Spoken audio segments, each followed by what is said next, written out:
Hello, everyone, and I'm just going to turn my mic down slightly. Welcome to Terra Mystica Tuesday League. This is the Premier League game. Thank you so much for hanging tight. Took us a little while to get this game going. We just had a player that needed a few extra minutes to get to the table, but we're pretty much ready to go. I've also got Barnawal, who is streaming with me as well this evening, and he's going to comment on the game. Say hi, Barnawal.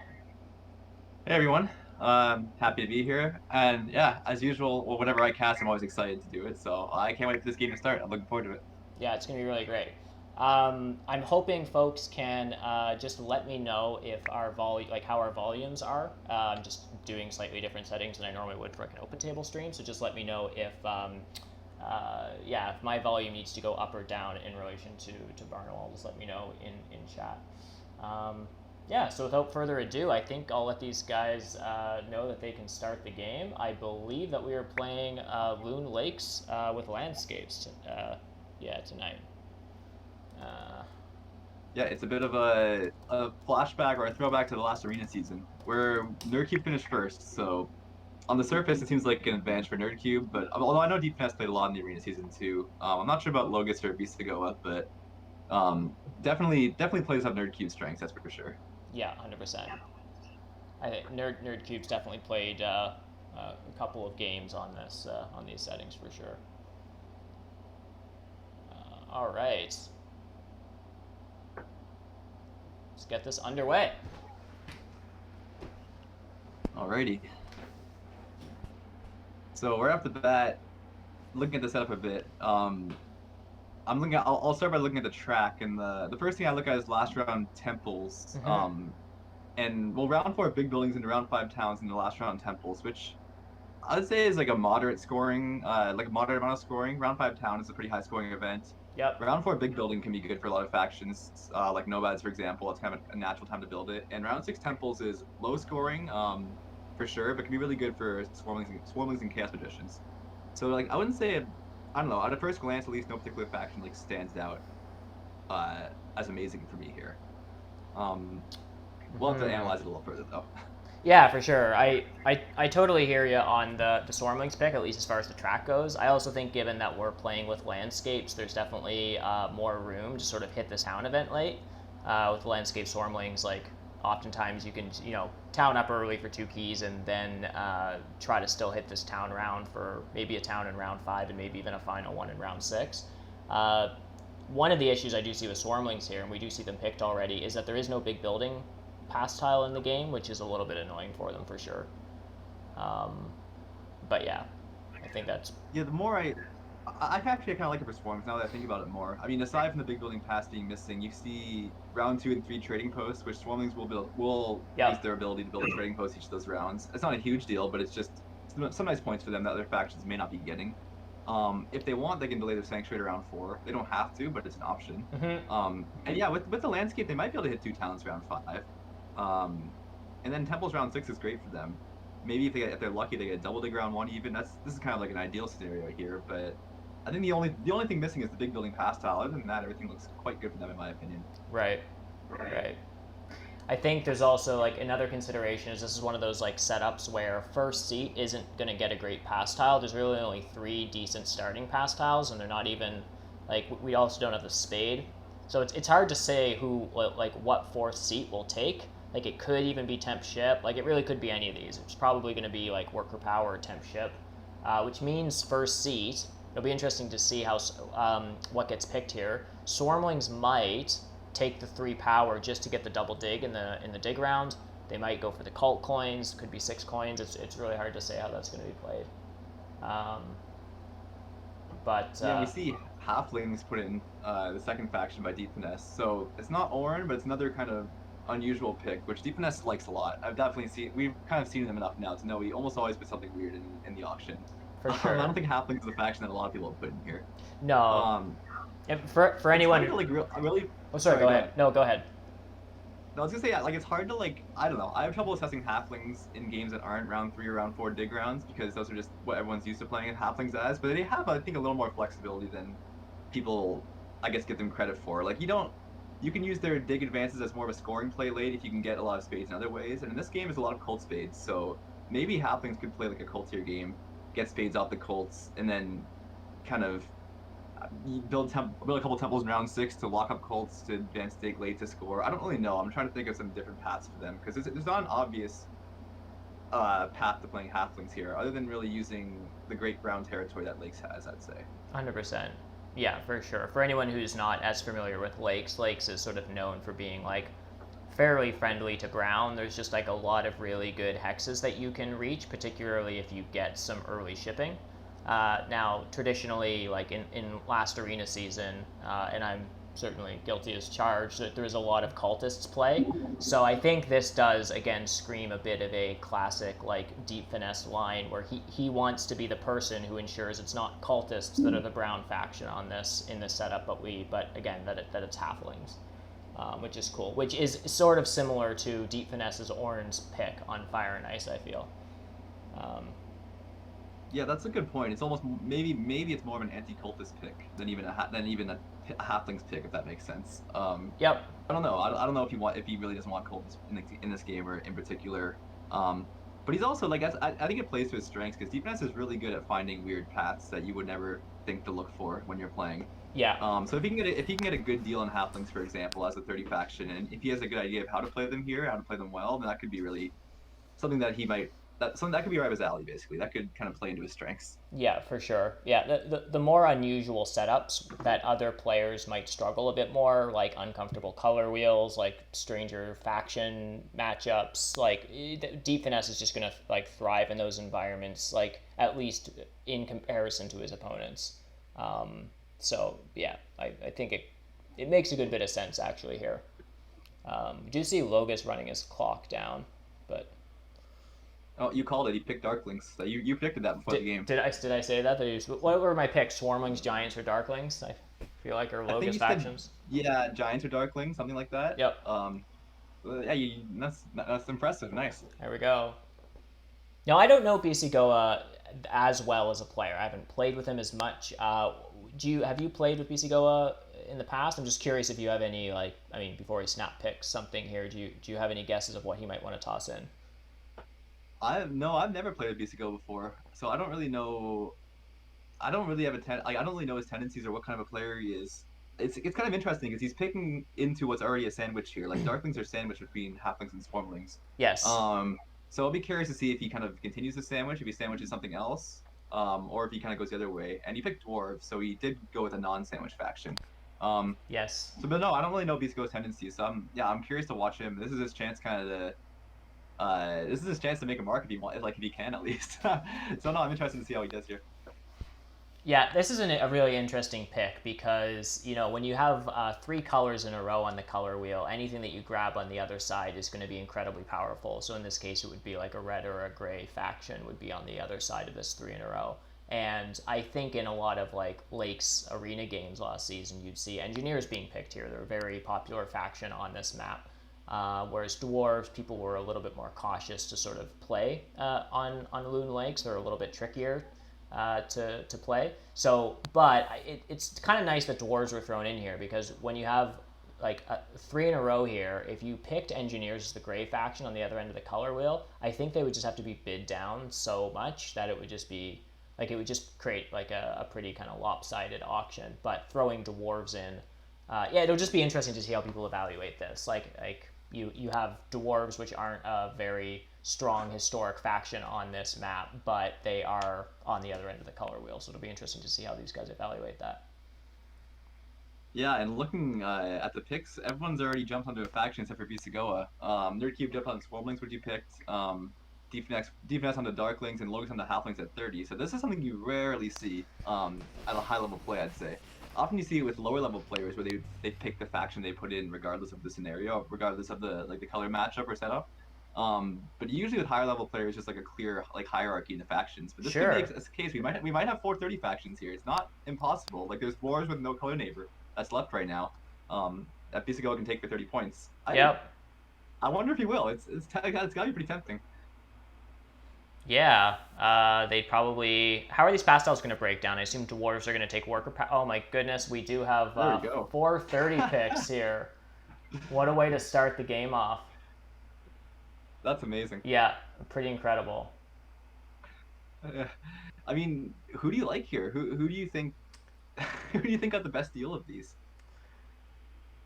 I find it Um, really hard to assess at the start. I'm not very good at it. That's why I'm asking you first, so I can have some time to think about it. I, gosh, this is tricky. Sandwich Darklings. I mean, maybe they're well. I don't know. The track is a bit of a nightmare for Darklings. Um, this is tricky. Maybe Swarmlings. I think I probably like Swarmlings here the best. I mean, the only thing I really don't like about Swarmlings is that the two worker tile is in. But like, I need to not like overvalue that too much. Like, um, yeah, they're on the edge of the sandwich. Like they're okay with that. This is a fine map for them. They're a generically overpowered faction. The track is pretty decent for them. Yeah, I think Swarmlings probably are best, and then maybe Darklings, but I don't really know. Yeah, I like Swarmlings as well too. I think the more I look at it, I think they can work around the not having the big building pass tile, and they can find a path. Dwarves to me are the most like volatile of all these factions. Like I think dwarves can have a great game, but they have the potential to have a bad game if they get blocked unexpectedly somewhere. Like halflings, well, really all three of these factions, halflings, swarmlings, and darklings have the potential to be blocky. They all can advance digs, or in the case of darklings, use their priests to dig pretty easily. So they can just throw an extra priest somewhere if they feel the need to block dwarves. So it's a bit maybe riskier playing dwarves. And the other thing for dwarves is that the bonus tiles aren't very good for them. Both the shipping tiles are in the temp ship and the ship pass tile, and they're missing some of their favorite tiles, which would be the spade, the big building tile, and probably dwelling pass as well. Right. So, uh, like it's like the setup doesn't seem ideal for them, but at the same time they have no color neighbor. Mm-hmm. They have their own faction inherent scoring. Mm-hmm. It's it's I don't know. It's hard to assess. I think I agree with you. I think I like Swarmlings here the best, but I feel like any of these factions can have a really good game. I guess of all of them, I'm the least sold on halflings.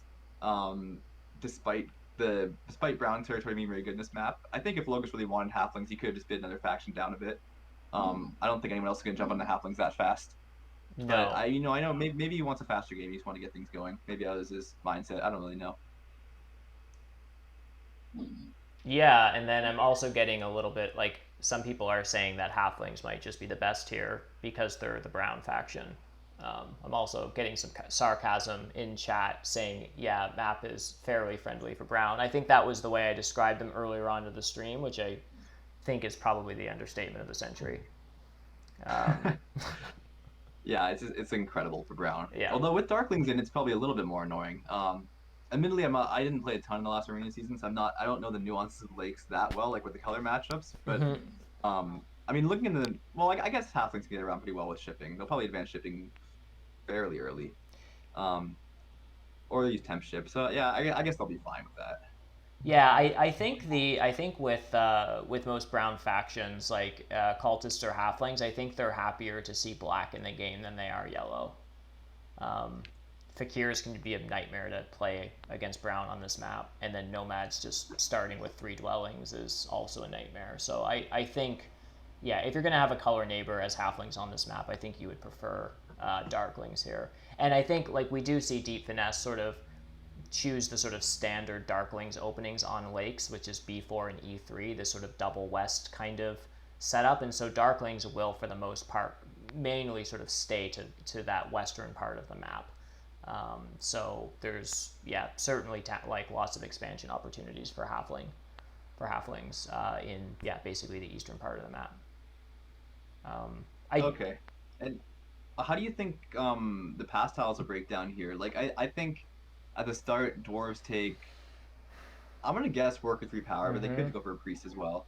Darklings like DPS could do temp ship and do a bit of a dwelling rush, but he's probably not gonna have any neighbors down the southwest there, so I don't know if that makes a lot of sense. So you might take either the priest or work with 3 power, whatever is left. And that would leave Logos with I guess he can't. Oh, maybe he could use temp ship and take a black hex and get another dwelling down, or just coin cult step, and that would leave Swarmlings with the other one.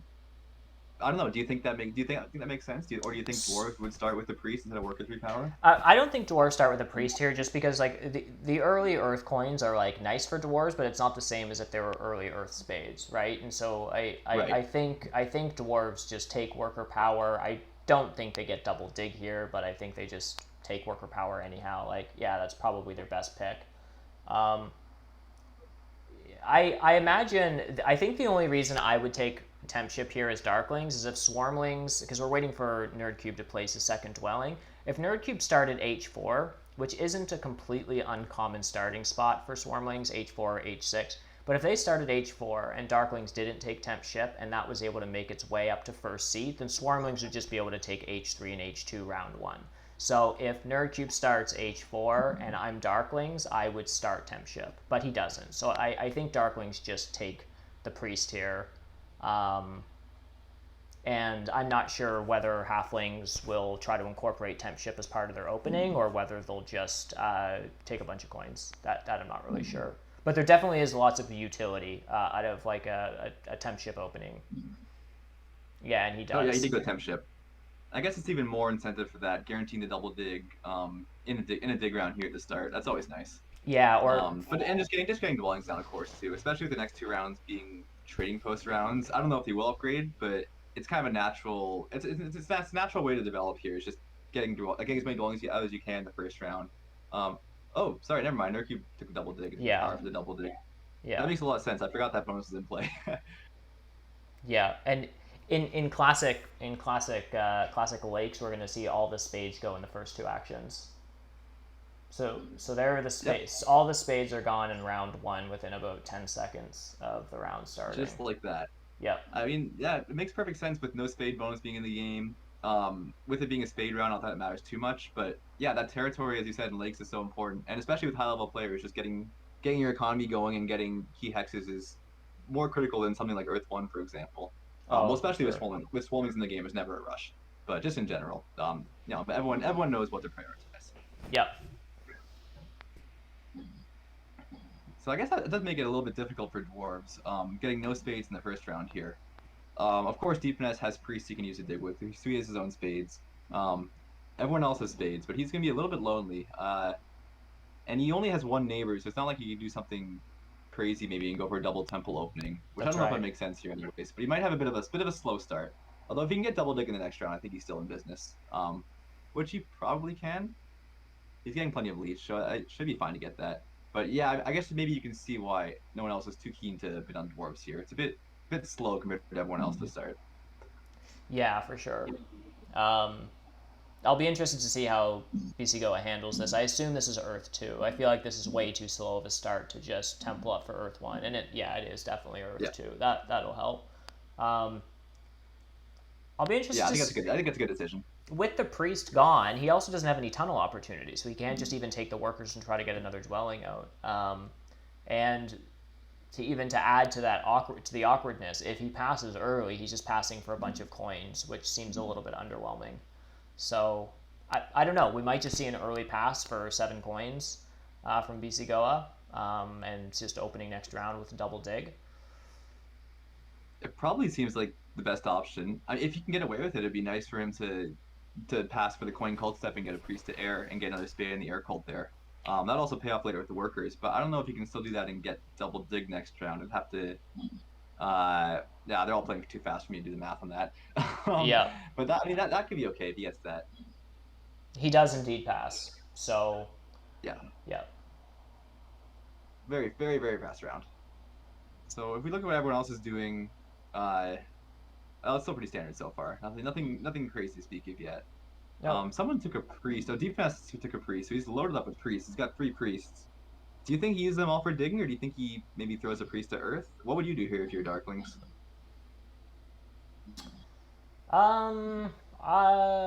That's a good question. What are Darklings going to do here? Yeah, so he's going to temple up. I think the thing is with Darklings here is I think he does dig with both of these hexes, or he uses all 3 of these priests for digging. And part of the problem with Darklings on this map is that you don't immediately have access to cheap hexes. So, right, so he can dig A6, but then after that, his next cheapest hexes that he can dig are 3 yellows. Given that it is a dig round, and he has the workers to do it, I think Deep Finesse, this is a temple for Fire 1, maybe Earth 2, and then it's just 2 more dwellings. It's 100% what I would do. I might even go right around halflings and take A7. Is this Earth? Yeah, And it is Earth 2.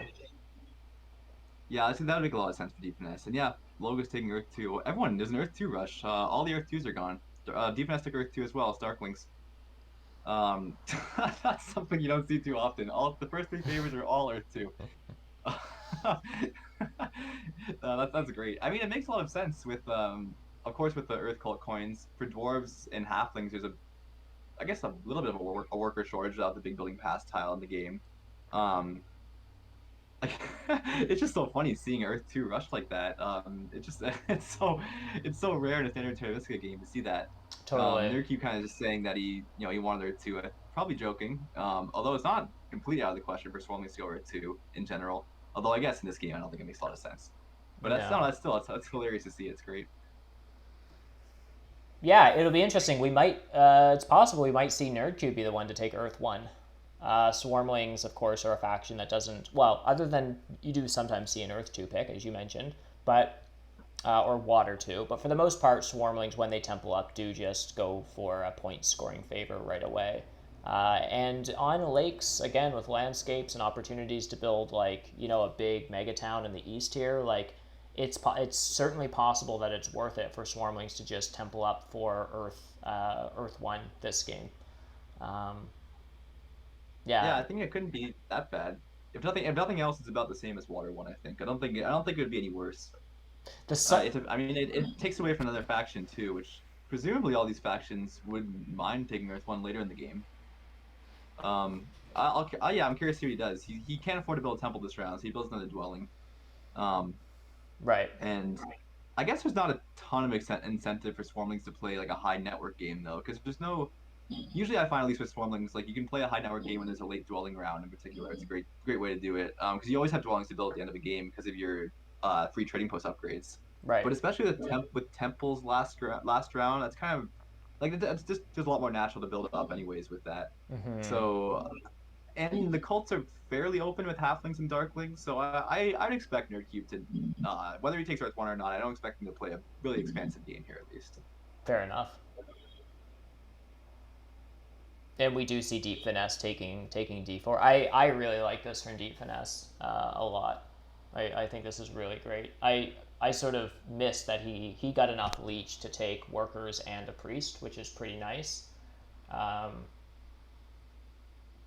Yeah, I like this too. He's kind of creating his own space in the board. Just getting Darklings for 30 is so rare in Terra Mystica. Like just having Darklings at 30 points, even if they're in a sandwich like this, I don't know, it always feels nice. So looking at how this first round's going, I have to think Deep Finesse is in a pretty good spot here. Yeah, absolutely. Now, what he passes on is a little awkward because I assume Nerdcube is going to pass here for worker power, which means Darklings can have another worker in a coin or try to make use of Temp Ship next round, which it's not obvious. Nerdcube could pass in the trading post pass. Which, yeah, he does it actually now. Oh, that's nice for Deep Finesse. It's great for Deep Finesse. This is great. This is a great start. Deep Finesse is going into next round with 6 workers, which is pretty incredible. He'll have. This feels like typical Deep Finesse for me. Like he just has a 30-point faction, just like finds a way to have a great start out of it. Usually a great game, but like he always just seems to be in a good position. I don't know how, but I mean, I guess that's because he's a really good player. He's really skilled, but like he always just finds a way to put himself in a good spot. Yeah, and of course the other amazing thing about this is that he's set himself up so that dwarves are going to dig through that whole centerpiece, C3, C2, and when he does, he's just going to give Darklings a ton of leech, and that's just going to really help him push his economy further. Yeah, you really see the perks of Darkling starting kind of double center there. Yeah. Because I mean, as I said, I haven't played too much lakes, but I think when I've played Darklings, I've usually started with one dwelling in the south and one in the north. But I mean, maybe this is, I guess there's a reason why this is kind of the standard, because you can really see, but with dwarves in the game, with gray in the game, you can really see kind of the benefits of it, and it puts a lot of pressure on Bisagoa too. Like it's got to be a little. No, you can't. He kind of has to rush it for a double dig now, or I guess Defense doesn't have the priest to take any of his hexes. But No. he's looking pretty squished in the middle there, that's for sure. Yeah, I think Bisigoa probably doesn't dig C3 this turn, though, is my guess. I'm expecting it's probably D6 and G2 just to provide some tunnel opportunities. Bisigoa is also probably going to want to spade E5 at some point. Uh, not too. Like, he's not going to want to wait that long to spade E5 and get his landscape down. That tends to be the traditional hex to get your landscape down. It allows you to jump up to B7 and down to H7. So my guess here is that this is D6 and then something in the south, but that he doesn't spade C3. But I'm not sure. I'm sure he has a lot of options here. He literally has 4 hexes he can spade. Yeah, it's not obvious. Yeah, I think that makes a lot of sense because I don't think Deep Finesse really wants C3. I mean, he couldn't take it this round anyways, but No. especially with a round 5, there's not a lot of incentive for him to form an early town. I don't think he needs the economy. His economy looks pretty great already. He's not playing a culty game clearly, so there's no reason to rush for the 2-key town. Against Swarmlings and Dwarves, this would make a ton of sense. So I think that Hex is pretty safe for him regardless. So I agree with you 100%. And I think Pisago is positioned here. I think he has to play a little risky. I don't think he's in a great spot. So I think if he plays really conservative, he's not. I don't think he can win if he plays really conservative. I think he has to take some risks here. Yeah, fair enough. Yeah, I think the deep finesse is apt to want to save any expensive digging for F3. He may very well want to dig that hex to be able to form a town there. Having said that, though, I just realized that this is probably a situation. Oh, here we see the spades coming. This is probably a situation where Deep Finesse is building a second temple this turn, right?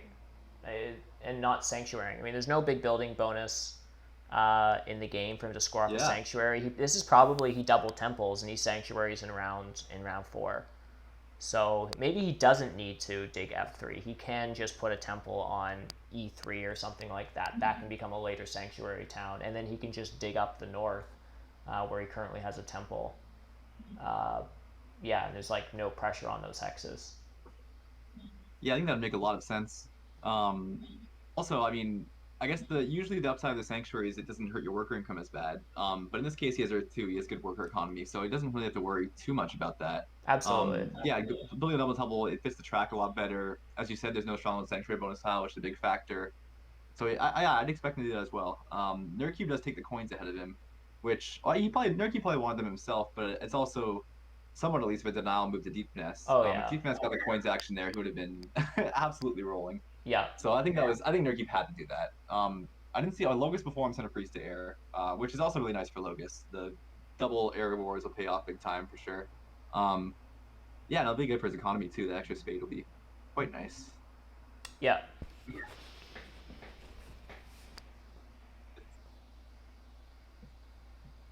I'm curious to see how Logus plays this. I'm curious to see when he chooses to advance digs. Yeah, I wonder if he can get away with advancing it later. If he can use priest for, well, let's say use priest for shipping, but I don't know how useful that would be for him here actually. I don't know. Yeah, it does look tough to find a really good path for halflings here. I guess we kind of talked about this at the beginning of the game, but it's not like a clear-cut way how to play them here. Do you think maybe he does a second temple? Perhaps for Earth 1? It seems like a logical path to take here. Yeah. The extra priest would be useful for digging and shipping and for cults.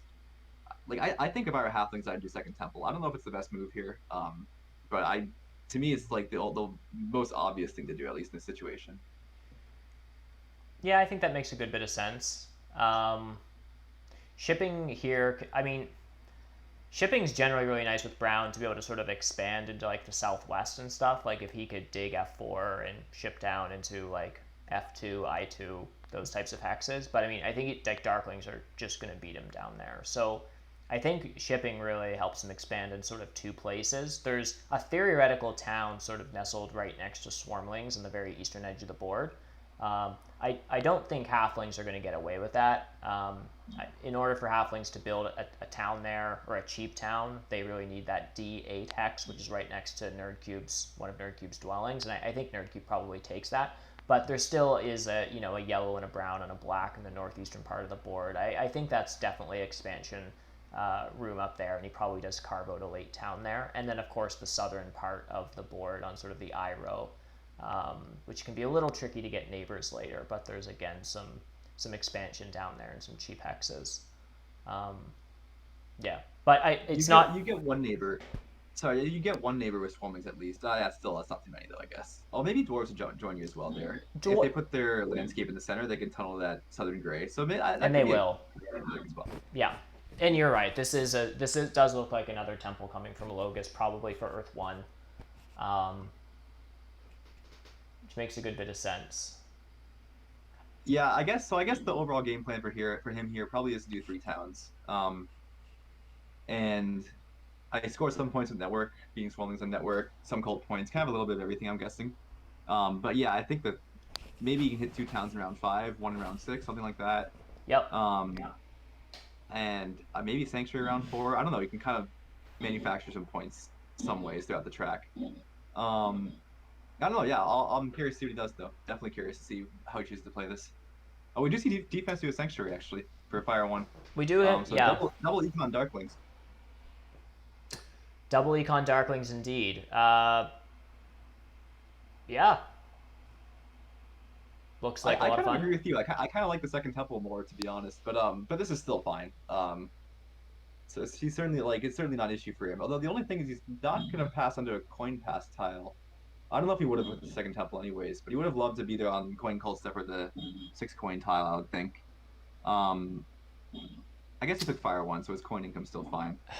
And I guess there's a priest in there as well for him. But yeah, I'll have to see how the Sanctuary goes here for defense. No, he certainly use all of his coins doing that, that's for sure.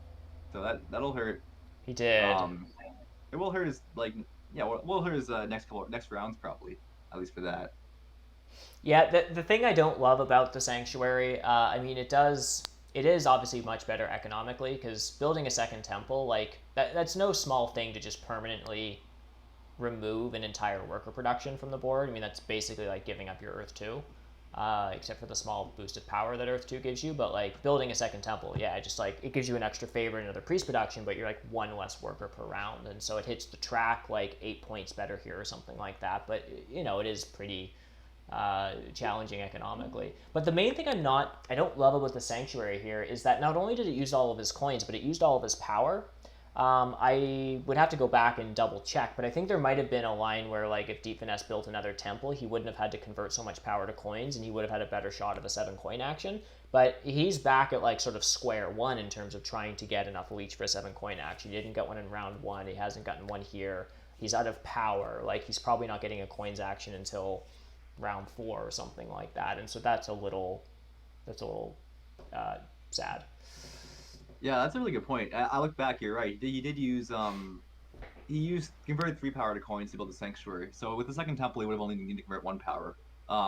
Right. So he still wouldn't have been able to pass directly into coins action, but with either Little Leech or with the temp ship pass, he would have gotten it. Yeah. But actually, Nerdcube passed really early here. Right.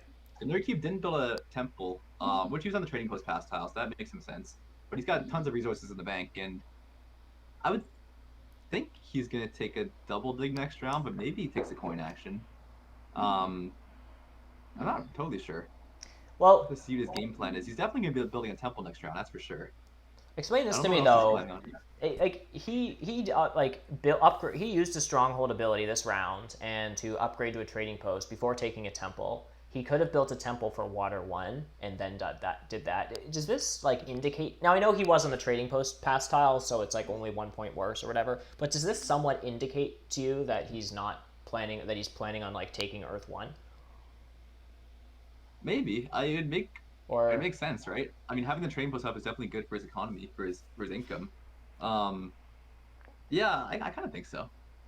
I don't really know, to be honest, but I see the logic in it for sure. Maybe I'm reading into that too much. It's just, I mean, him being on the trading post pass tile does help. It makes it only a point worse in a sense, but it's just, Swarmlings often want to get water 1 before they start using their stronghold ability too many times. And so he's now used it, twice without. I mean, you obviously have to use it once in round 1 before you can get a temple up, but oftentimes that's when you see the next temple is like either at the end of round 1 or the beginning of round 2 before they use that stronghold ability. So anyhow, maybe I might be reading into it a little bit too much, but No, I think you could be right. It's also just interesting. Like, well, he did pass in their priest bonus tiles. He does have a priest coming in. But it's rare for especially for Swarmlings because usually those early priests are so good. The cult rewards are kind of an efficient way for Swarmlings to build their economy a lot of the time. And especially these early cult spades here, they look kind of juicy. Although I don't know if he could have gotten on the air cult spade anyways, and maybe he can still find a way to get a cult spade in earth regardless of if he gets the 3 spot or not. But it's unusual. That's why it makes me think maybe he's playing more of an expansive game because I would have thought if he's playing a taller game, he'd want Priest to secure cult position too. Because that's obviously important end game points. So yeah, he's got my attention now. I'm very curious to see what Nerdkeep does with this.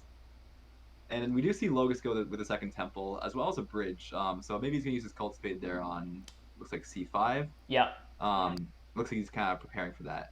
yeah. And also Bisago also managed to, I think, take a priest power action and send 2 priests to air. So he is getting that air cult spade that we talked about earlier. That's right. And he also went for a second temple, which we didn't talk about, and for Earth 1. And then he just took a single spade onto C3 and offered Deep Finesse a 5-for-4 leech. Of course, Deep Finesse couldn't accept all the power because he already has 4 power income. So a moment ago, we just saw Deep Finesse effectively accept a 4-for-4. Yeah. Right. Not the most efficient. But it does allow him to take a 7 coin action. And so it's going to be interesting to see what Nerdcube does with his power. If he wants more spades or if he's just taking another coin action. Because, I mean, it is Nerdcube after all. Yeah, you'd think you'd want spades, but yeah, knowing Nerdcube, somehow I think he's going to take coins. Yeah. Kind of gut feeling. And just the denial move, as we said, like, if he, Yeah. again, defense getting coins next round looks pretty nice for him still. Like, I still think he's in a good spot, all in all here. He also sent a priest to Earth, so he got some cult presence there. It won't pay off for a while. But, yeah, I don't know, like, do you think Darklings are still in the lead here? Would you, if you were to pick any of these factions to play right now, would you pick Darklings? I'm not sure anymore. I was pretty confident. Yeah, I'm not sure. I'm not trying to say that what Deep Finesse did this round is bad by any stretch. I mean, it makes a good bit of sense, but it definitely is different than how I would have played it. So I'm not sure this sort of sanctuary as opposed to double temple and going for another econ favor as opposed to securing scoring. I mean, it's already a bit of an awkward track for Darklings to try to score in. So yeah, I'm not really sure, to be perfectly honest. Yeah, I can't tell either. It's a big mess right now to me. I mean, if Bisago can get the space he needs, if he doesn't get blocked at all, I think he could be in a decent spot. I think he's likely to, like, if he gets all the space he wants, he's probably likely to win network, maybe Deep Finesse. He's pretty good cult presence so far, looking at the water and air cults, and he's getting good cult rewards from them.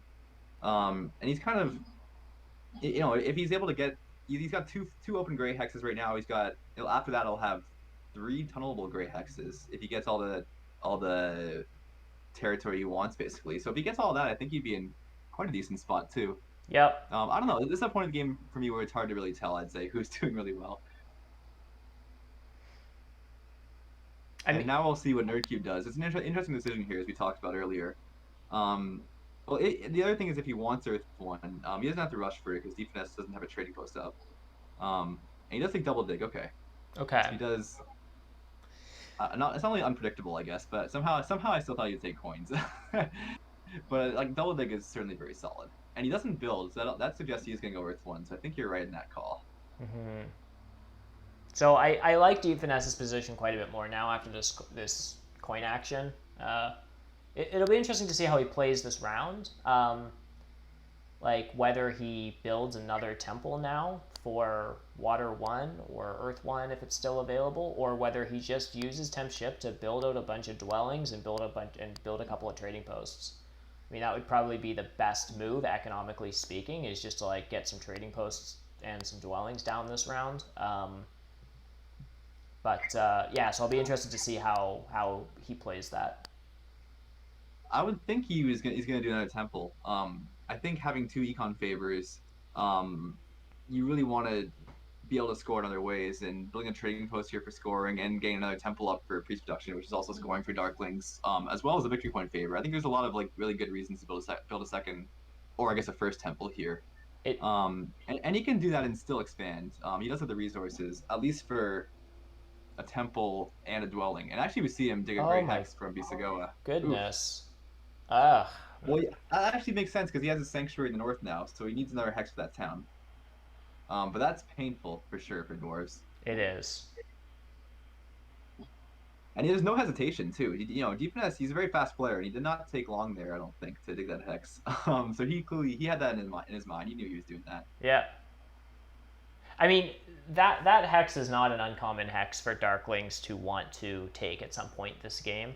It allows them to connect off of one chip, and so there's a lot of value in Darklings being able to, even at the cost of extra priests, like an expensive dig is definitely worth it to save you some coins, because obviously Darklings are just a much better faction if they can use their coins and priests for digs and dwellings, as opposed to using, putting a lot of those resources into shipping. And so C2 is a common connection hex from these exact two starting locations.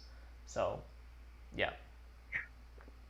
Yeah, it makes a lot of sense. The more I look at it, like I didn't think about it when he built the sanctuary in the second round, but I guess once he did that, that was a tell that he was always gonna take one of the great hexes at least. Of course, yeah. And that one makes way more sense for connection. Yeah. And I'll be curious to see how Bisagoa plays this now. We see some stuff in the chat happening. They're kind of having fun. They're not too serious about this. But, yeah. But I'm sure he's gonna have to think of something to pivot around this. I mean, the obvious move is to tunnel and build a dwelling, I guess. Other than that, I mean, he could send two priests to water again, another cold spade maybe, and really focus on more cold presence. I think that would make sense.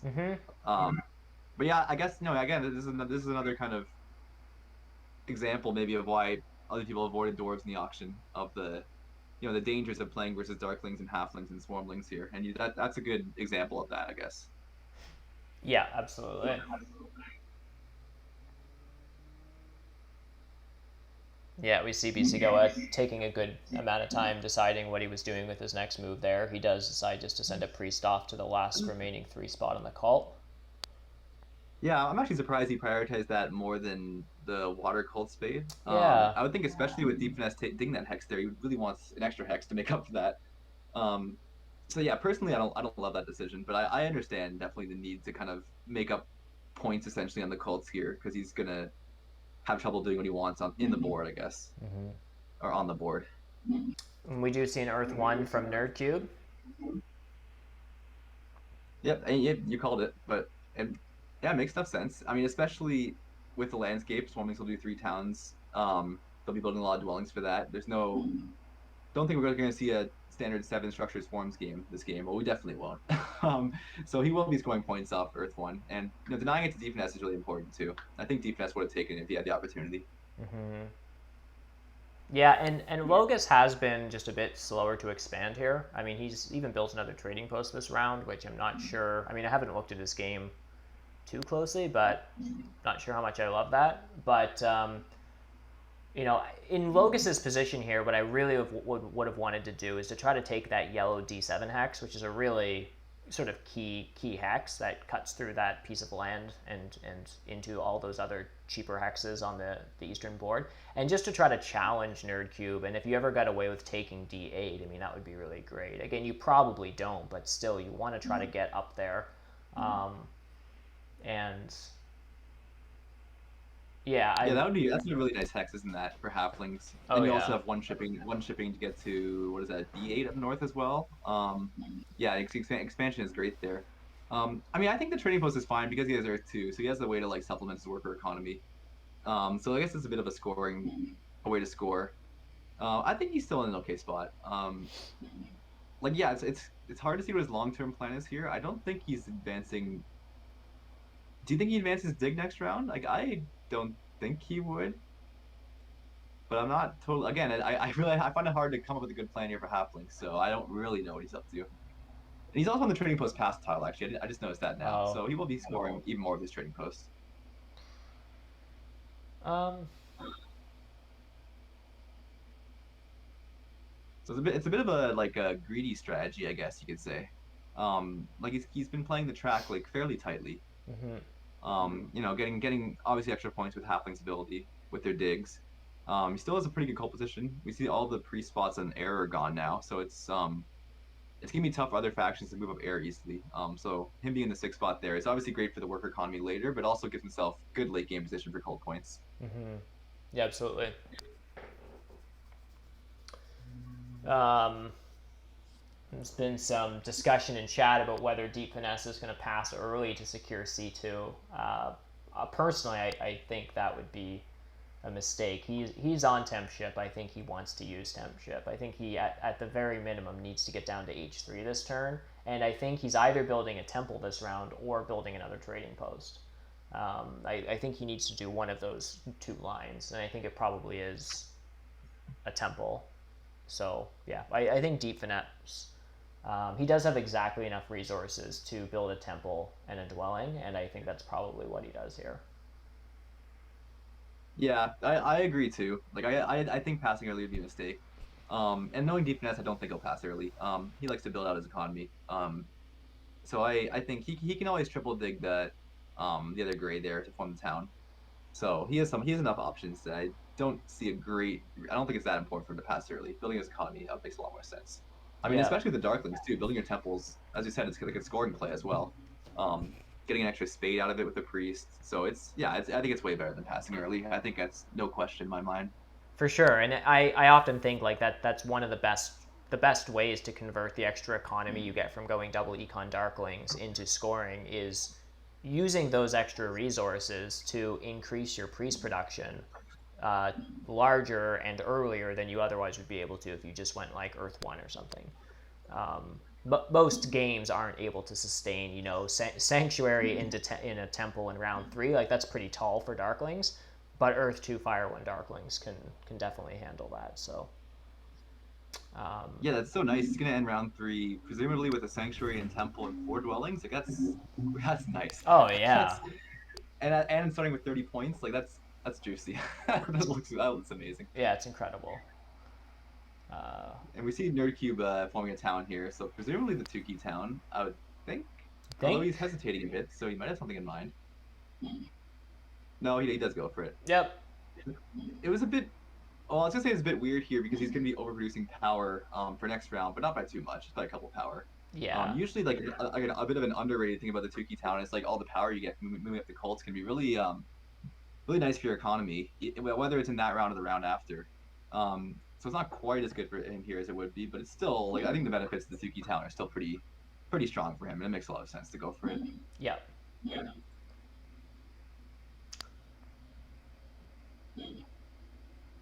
It does mean we do see dwarves pass as expected before darklings.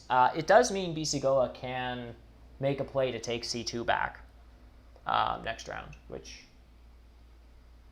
probably does. I think he would, yeah.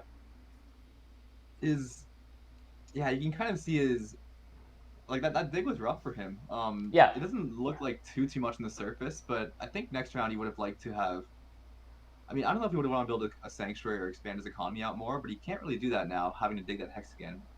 Or he can, but it's just gonna be a lot more delayed than what it would be.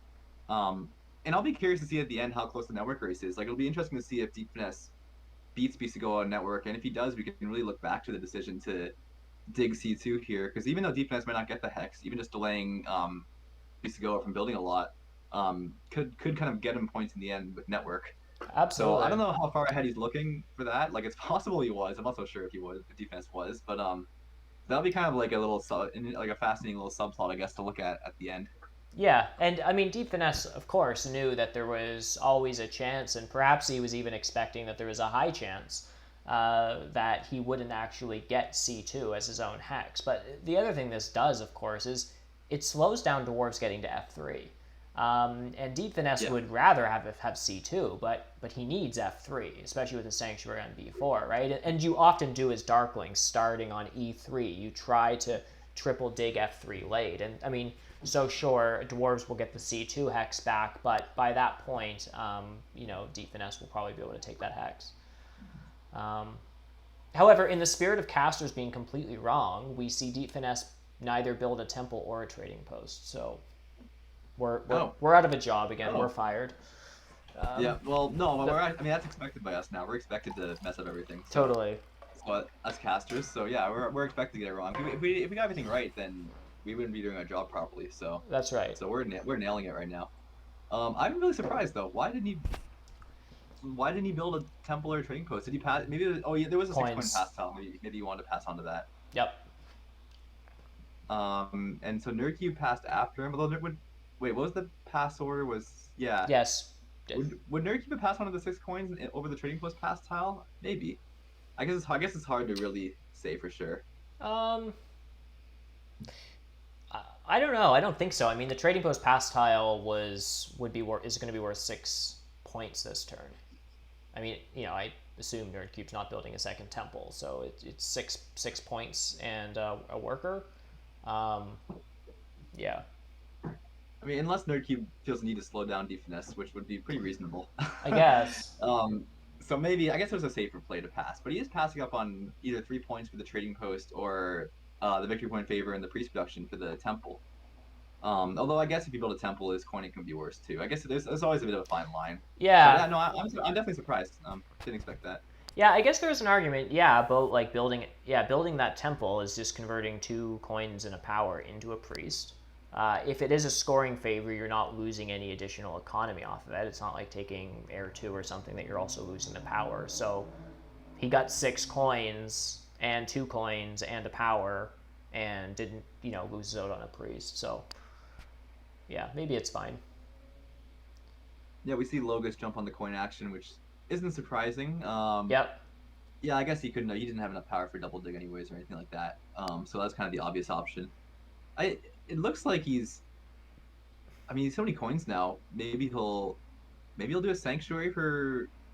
I don't know. Would he do a sanctuary? Would he advance dig? Would he advance shipping and maybe hard dig the yellow D7, that important hex that you mentioned earlier? I keep saying this, but I don't know what he's gonna do. What the plan is exactly. Yeah, he's got a lot of resources now. He's got a good economy now. I'm not really sure either. I mean, Logos might just also not want to build a sanctuary, right? Like, if you don't have to build a sanctuary, why build a sanctuary?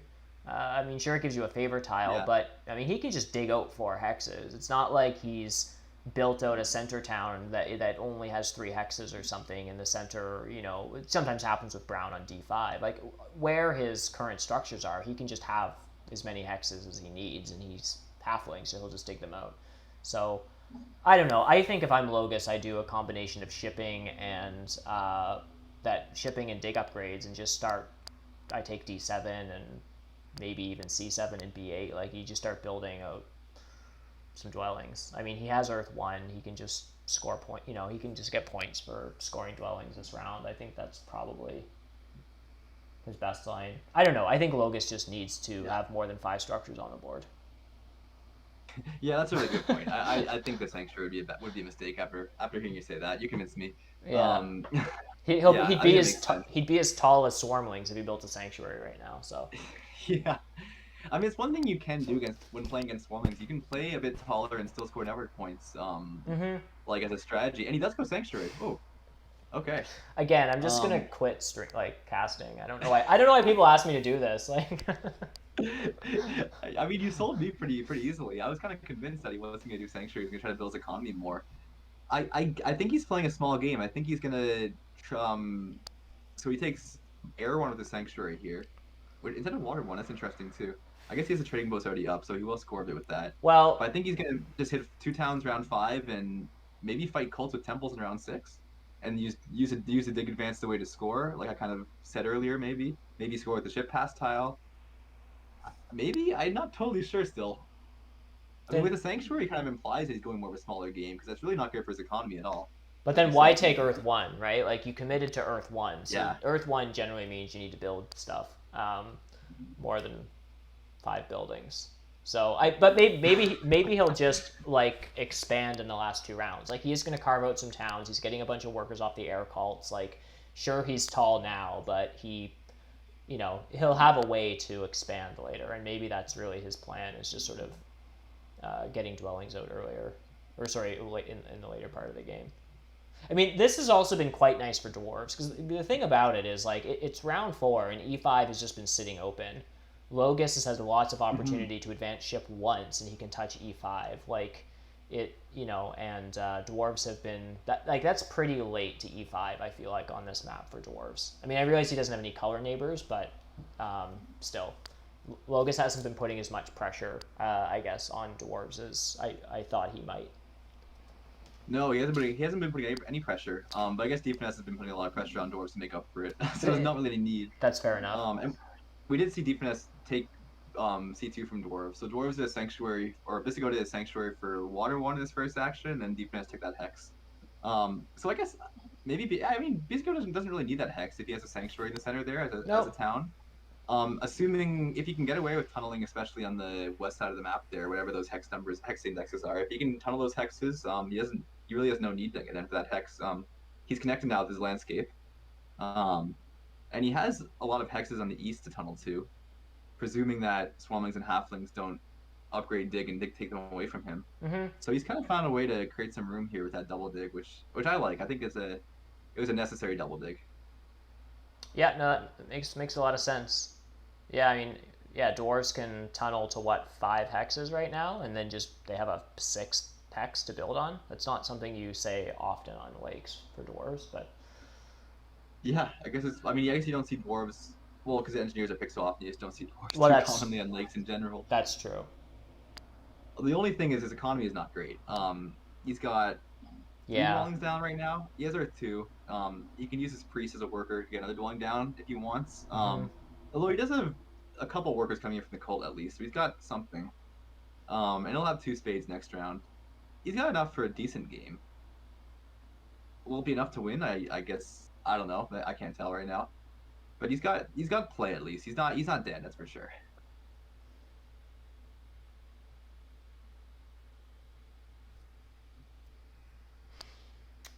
So what else happened? So Deep Nest took a priest power action.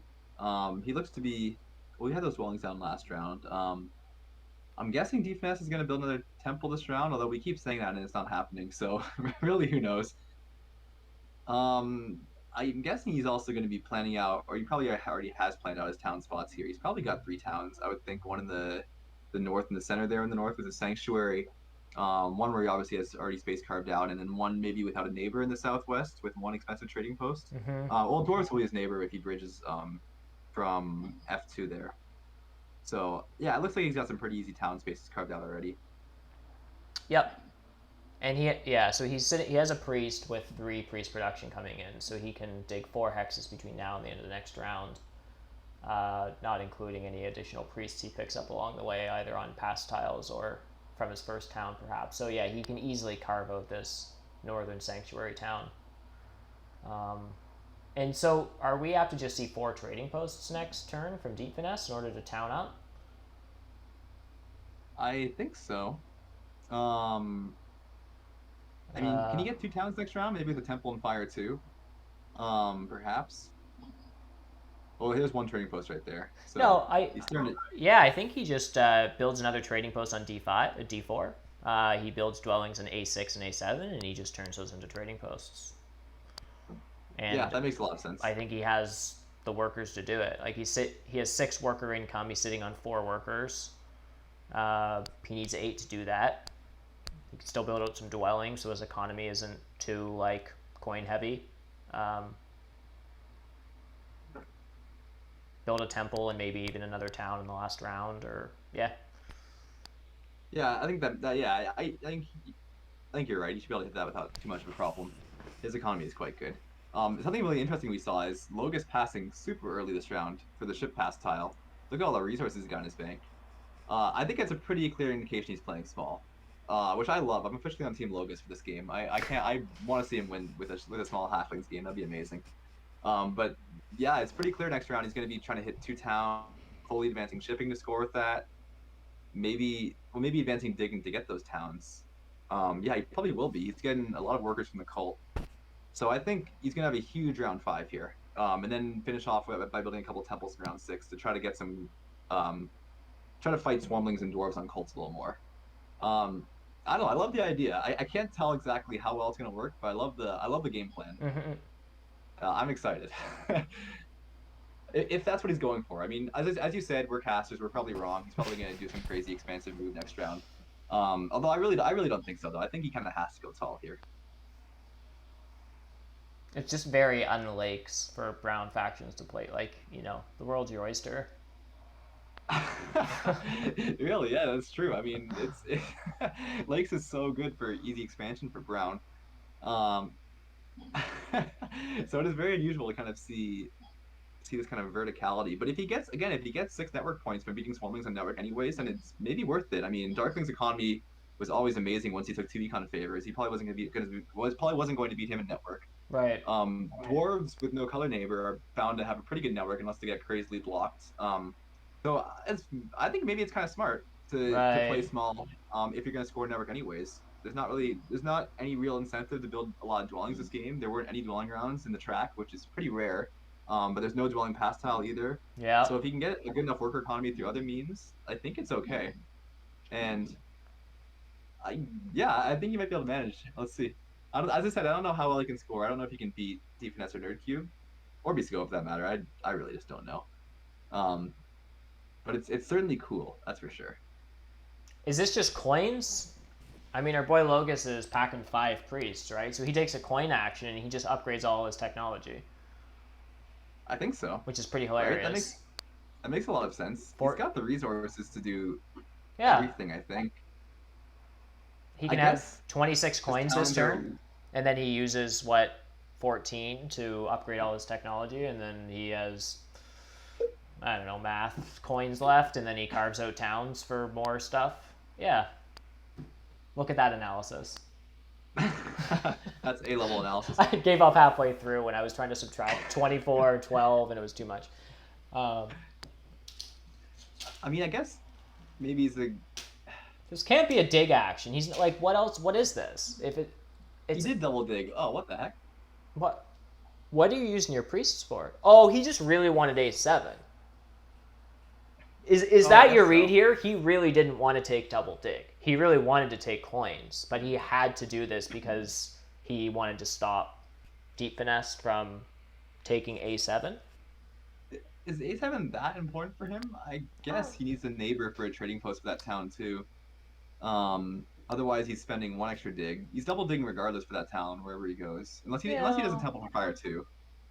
Maybe makes it a bit more awkward. Yeah, it is a good bit awkward. And this makes it maybe slightly more awkward for Deep Finesse, although he probably doesn't care because Deep Finesse now either has to build an expensive trading post or just his town is now 2 dwellings on A4 and A5 as opposed to a trading post. I don't know that matters much to Deep Finesse, but it does change obviously how those towns are going to be put together. That's true. I mean, I think Deep Finesse's economy is good enough that he doesn't really care about. Like, I think he'll have enough dwellings to do his 3rd town in the last round. Like, the only reason I think that could be an issue is if it used up the dwelling he needs for his 3rd town. But I think he's fine. So I don't think he really cares. Although, I mean, if Logos let Deep Finesse do that, he would have also gotten a lot more leech from that too. So there's kind of a trade-off there. And I guess the other thing is, Visigoa didn't take coins either. He towned up and took a cult town, so the coins fall to Nerdcube, who I think is gonna take them. Yeah. Yeah. Because at this point in the game, Nerdcube isn't taking any more spades. Like, he's upgrading digs and just digging out any additional hexes he needs. Which, I mean, we'll see another town from Nerdcube this turn. I mean, it's not that far away. Even without fire, too, I assume he's going to basically upgrade his digs, probably dig I8 for a landscape, and then what would he be at? 1, 2, 3, 4, 5, 6, 7, 8, 9, 10, 11, 12. He upgrades to a trading post 13.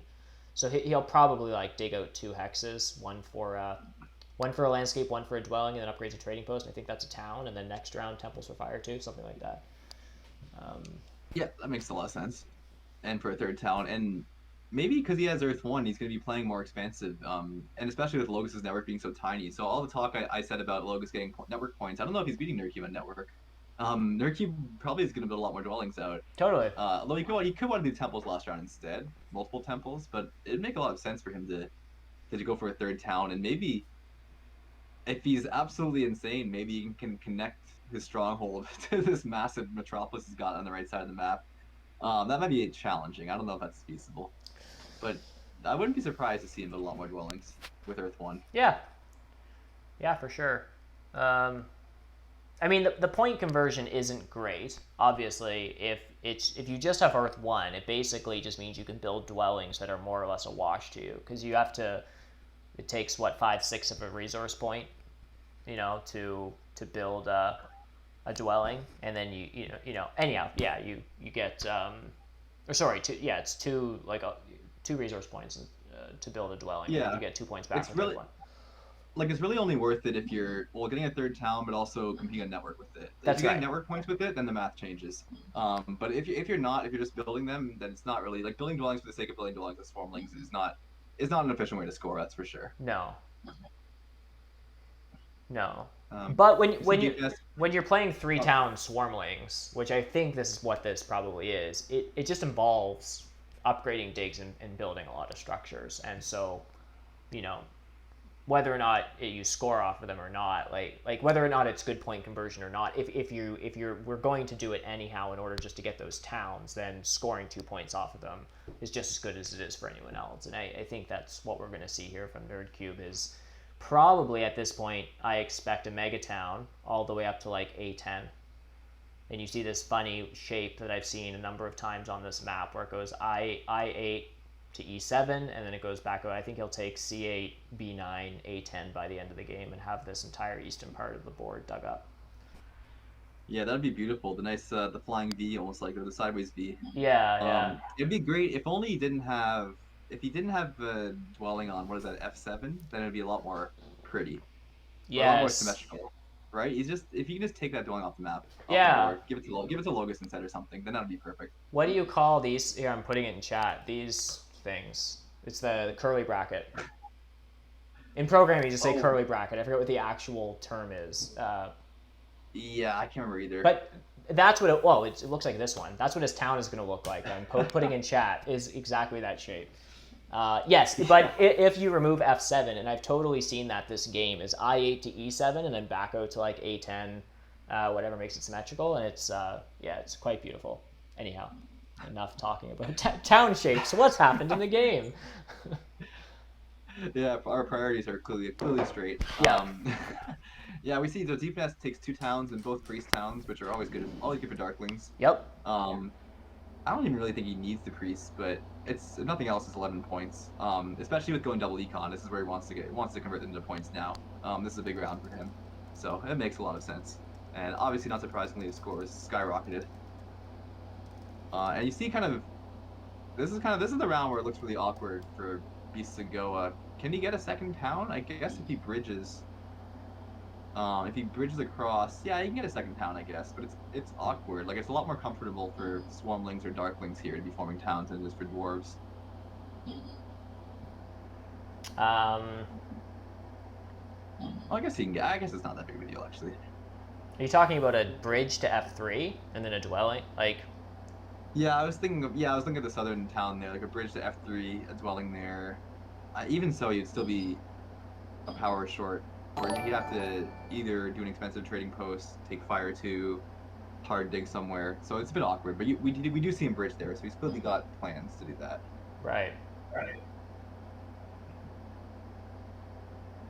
You see Nerdcube advancing dig, so yeah, he's kind of doing what we had talked about. Mm-hmm. Going to be digging out that V or digging out something. Maybe he focuses his efforts more in the south in some kind of hopes to connect, rather than the north. Not totally sure. I don't know how worth it is for him to try to connect that last structure. I mean, it does involve.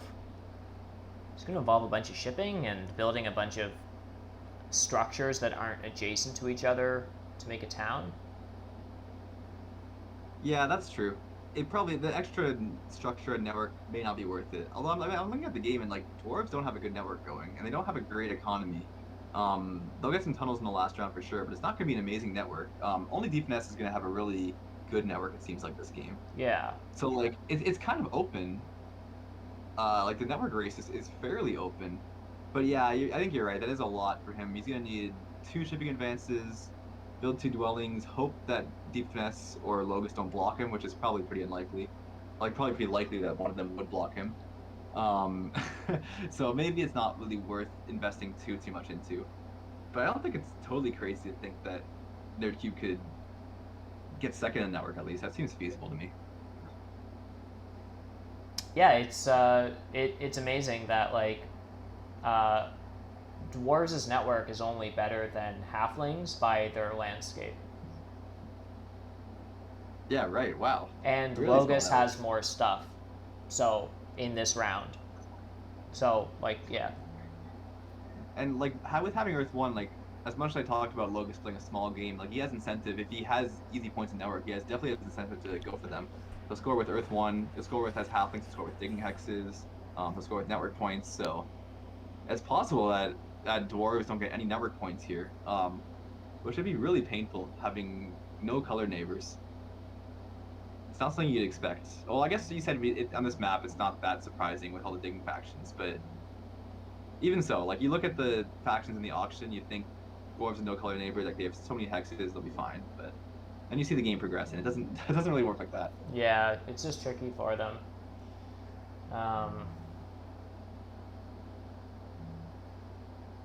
yeah, the more I look at it, I just don't really see how Bisigoa gets this town. He needs 9 coins worth of trading posts to make it work, or uh, 8 coins if he temples. So I doubt that's worth it. I mean, if he really wants to, he can convert 2 priests into coins and make it happen. But Or send the priests to or just cults. Like yeah, just 2 priests to fire is getting 2 coins, and then uses his other priest. So that's 5, 6. That's 8 coins. So he's like he needs a 2-for-1 leech, both priests to fire and then a priest to worker, and he can make it work. That's yeah, like it's an interesting question. Is it worth it? Like for the 5 points in the town round, is doing all those conversions, I guess, worth it? I mean, if he's gonna be sending a priest to cult anyways, then maybe it's worth it. But he also might want those priests as workers because his economy isn't the greatest, and he has 3 easy tunnelable hexes at least. yes. That he would want to build on the last round, and he does need a lot of workers for that. And So this is a tough real time decision to make. Like I think if this is a turn-based game, you had time to think about it, you might be able to make the right decision. But in real time, it's difficult to analyze all this. yeah, I think if I'm BC Goa, I'm giving up on the town this round. And I think there's another important consideration is that like he has 2 cult spades coming in at the end of this round, and he has nowhere. Well, I mean, so what's the rule? You can cult spade with one. You can cult spade 1 hex via tunnel because your landscape's down, but not the other one. I guess. But in any Right, actually, but in I any totally forgot case, about that rule. he did what I thought he would do, which is spend his resources on Yeah. a tunnel to B7. And I think this makes a lot of sense. Like he could have squeaked out this extra town, but I mean, you know sort of mangling your economy in such a precise way just to squeak out 5 more points on the track this round really worth it? I like this line a lot better. Like just maybe build out well, I guess he doesn't even have another trading post to build out, but yeah, he could have done it, but it just seems like he would have been trying to like hurt himself by trying to make it work. And I like this line a lot better of just like getting some expansion, having some nice hexes to place those cult spades, and just trying to make the best out of round 6. Yeah, I agree. I think that's a good decision. And just get his worker economy going a bit more as well too. Yeah. He will use his workers in the last round. They'll be helpful. Is there no? I was gonna say, is there any way he has the means to get a third town? But if he wants to tunnel, there's no way because he has the 2 cold spades obviously, so it feels like natural to go for it. But I don't think it makes a ton of sense. Um, but yeah, no, I like the decision to tunnel away. And looking at who haven't we talked about in a while? I guess we haven't talked about halflings in a while. So Logos took a worker town with his first town, and he has fully upgraded digging now. Yep. So he dug the blue hex, whatever that is. C6. C6. Yep. So he'll presumably maybe just do another dwelling for that town. He doesn't have water 1, so he doesn't have a great reason to do another trading post. And then try to get his 3 ship advances, I'm guessing, to score fully with that. So he'll be at over 100 by the end of this round. Wow. Yeah. Fair enough. Is this Nerd Cube out of moves? Yes, unless he buys a priest. Yeah, we haven't really talked about the pass tiles too much and the points pass tiles, but Logos on the ship pass and Deep Nest on the trading post pass tile. Both tiles which Nerd Cube obviously wants. But I don't. Well, he could outweigh Deep Finesse, but he's probably not getting his tile anyways. Bisagoli probably just passed on it. He does take a priest, so he's going for it. Looks like we've lost track of Nerd Cube's game. So Nerd Cube is out of resources, and I was trying to figure out what all happened. So he did things in a slightly different order. He upgraded digs twice. He then took D8. He then built a dwelling. He then upgraded a trading post. He now, to town up, just builds I8 as a landscape, and that towns him up. He just sort of did it. I was expecting the landscape first, but he was trying to, I think, just make sure Logos wasn't going to come over and take D8 on him. Yeah. Okay, yeah, that makes sense. So okay, so he's got actions left. And he was just trying to stall, I think. Like, he could have done a 3, if he wanted to get out of the round quicker, he just would have gone 3 power to a worker and done the dig, but in this case, he takes an extra priest out of the game and just does this whole sequence 1 turn slower. Which increases his ability of getting, of course, he wants Darkling's pass tile. And he probably gets it, because he just has to dig next turn. He's going to dig I8 as a landscape, get his 3 workers as his, bonus for building his town. Deep Finesse can take 1 more action if he really wants to by digging something, and then Swarmlings will have 3 workers plus whatever town he takes to delay. So Nerd Cube's going into the last round with a trading post bonus. No, okay. I've got that completely. I've got that completely wrong. Backwards. Nerd Cube is in the opposite order. Everything I said is false. Don't listen to me. Yeah, I didn't realize he hadn't even formed a town yet. So many things to pay attention to. But that makes a lot of sense. He actually might end up on the ship pass tile as well. I'm not totally sure what the order of everything's gonna happen, but Logos took a coin town, so he'll do 2 ship advances and probably build a dwelling. I don't think he can't afford the 3rd ship advance. So depending on how many digs Nerd Cube wants to take, he could wait for that if he doesn't get the trading post pass tile. Well, Bisco just passed now anyways. So yeah, he'll get one or the other, guaranteed. Yeah, maybe he does get the trading post tile, because Logos still has stuff that he wants to do, and Deep Finesse might just pass, and Logos might not be ready to pass on the trading post tile.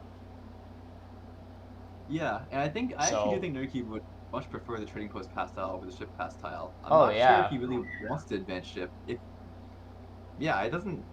No. He's got other things to do in the last round, like build temples, fight Coldspore maybe. Yeah. So with his priest. And so that's true. Like, that's actually maybe more. I kind of look at them interchangeably, like they'll take either or. But no, I think he does want the trading post pass tile a lot more. Yeah, I think so. And isn't Nerd Cube just going for another town if he can? I mean, the math is completely wrong, but can he temple for fire 2 and then dig? Yeah, I think a few definitely, more. Right. I don't know Swarmling's math well enough, but if he temples for fire 2, then he needs. I guess he still needs 3 dwellings and then a trading post upgrade, which is free. So he does need to dig 3 hexes and build 3 dwellings or something. I don't know. Yeah, I think you can afford it. That would be just a quick match. It's a lot of workers. That's 13 workers for the temple and the 3 dwellings, at least in this spot's unlimited dig. That's a lot of workers. He's getting 3 from the town. He'll get 1 from the trading post pass tile. Well, he has priests. He can use his workers if he needs to. I think he'll find a way to do it. He might, yeah. I think you're right. I think that's the most worth it, especially with Earth 1. You think he wants to go down. And the network fight, as we said earlier, it might. I still can't tell I think it's pretty clear that Defense is winning network, but I can't quite tell how the 2nd place network fight's gonna go. Well, if Nerd Cube carves out another town, if I've got this right, I think that makes he would need 3 more structures that puts him at network 11, assuming he doesn't connect to Stronghold. So does Network 11 beat... Network 11 doesn't beat Dwarves. I mean, Dwarves is at Network 10. No. So... No. I So he's think not getting Halfling- network points here. Nerdcube's No, not. I think halflings will end up building a few more dwellings here. Yeah. It's actually a bit of an interesting race for the northeast for halfling between halflings and swarmlings, because that is Nerdcube to dig for his third town, or is whatever you want to call it for his metropolis, to dig through the yellow and the black up north. But Logus might have tempo on that. He'll have tempo to block it for sure. So he will be advancing shipping twice here, I think, pretty clearly, and building on B8 probably. So I'll be curious to see how those dynamics play out. I don't think Logus can get a third town. I don't think he has the resources for it. Although, yeah, knowing as you said before, we're probably wrong on everything. So assume he can do the third town, since I don't think he can. Oh, well, Nerdcube just does have 2 Cult Spades coming in, which would slow down Logus by... Oh. Well, not that much, actually, because the Cult Spades would have to turn the Hex yellow to black, so scrap that. It's just as cheap for Logus to interrupt this Hex. Yeah, it is a little awkward. Yeah, I did forget about the Cold Spades, of course. So yeah, Nerdcube will definitely have no issues with the third town. That's 2 extra workers. Assuming Logus doesn't... well, I guess the thing is that we're expecting, although that Logus will stay in the round long enough to upgrade shipping, and that Nerdcube will pass first, so Nerdcube can secure C8 first action if that's where he puts his Cult Spades. Yes, that's what Right. I'm expecting at least.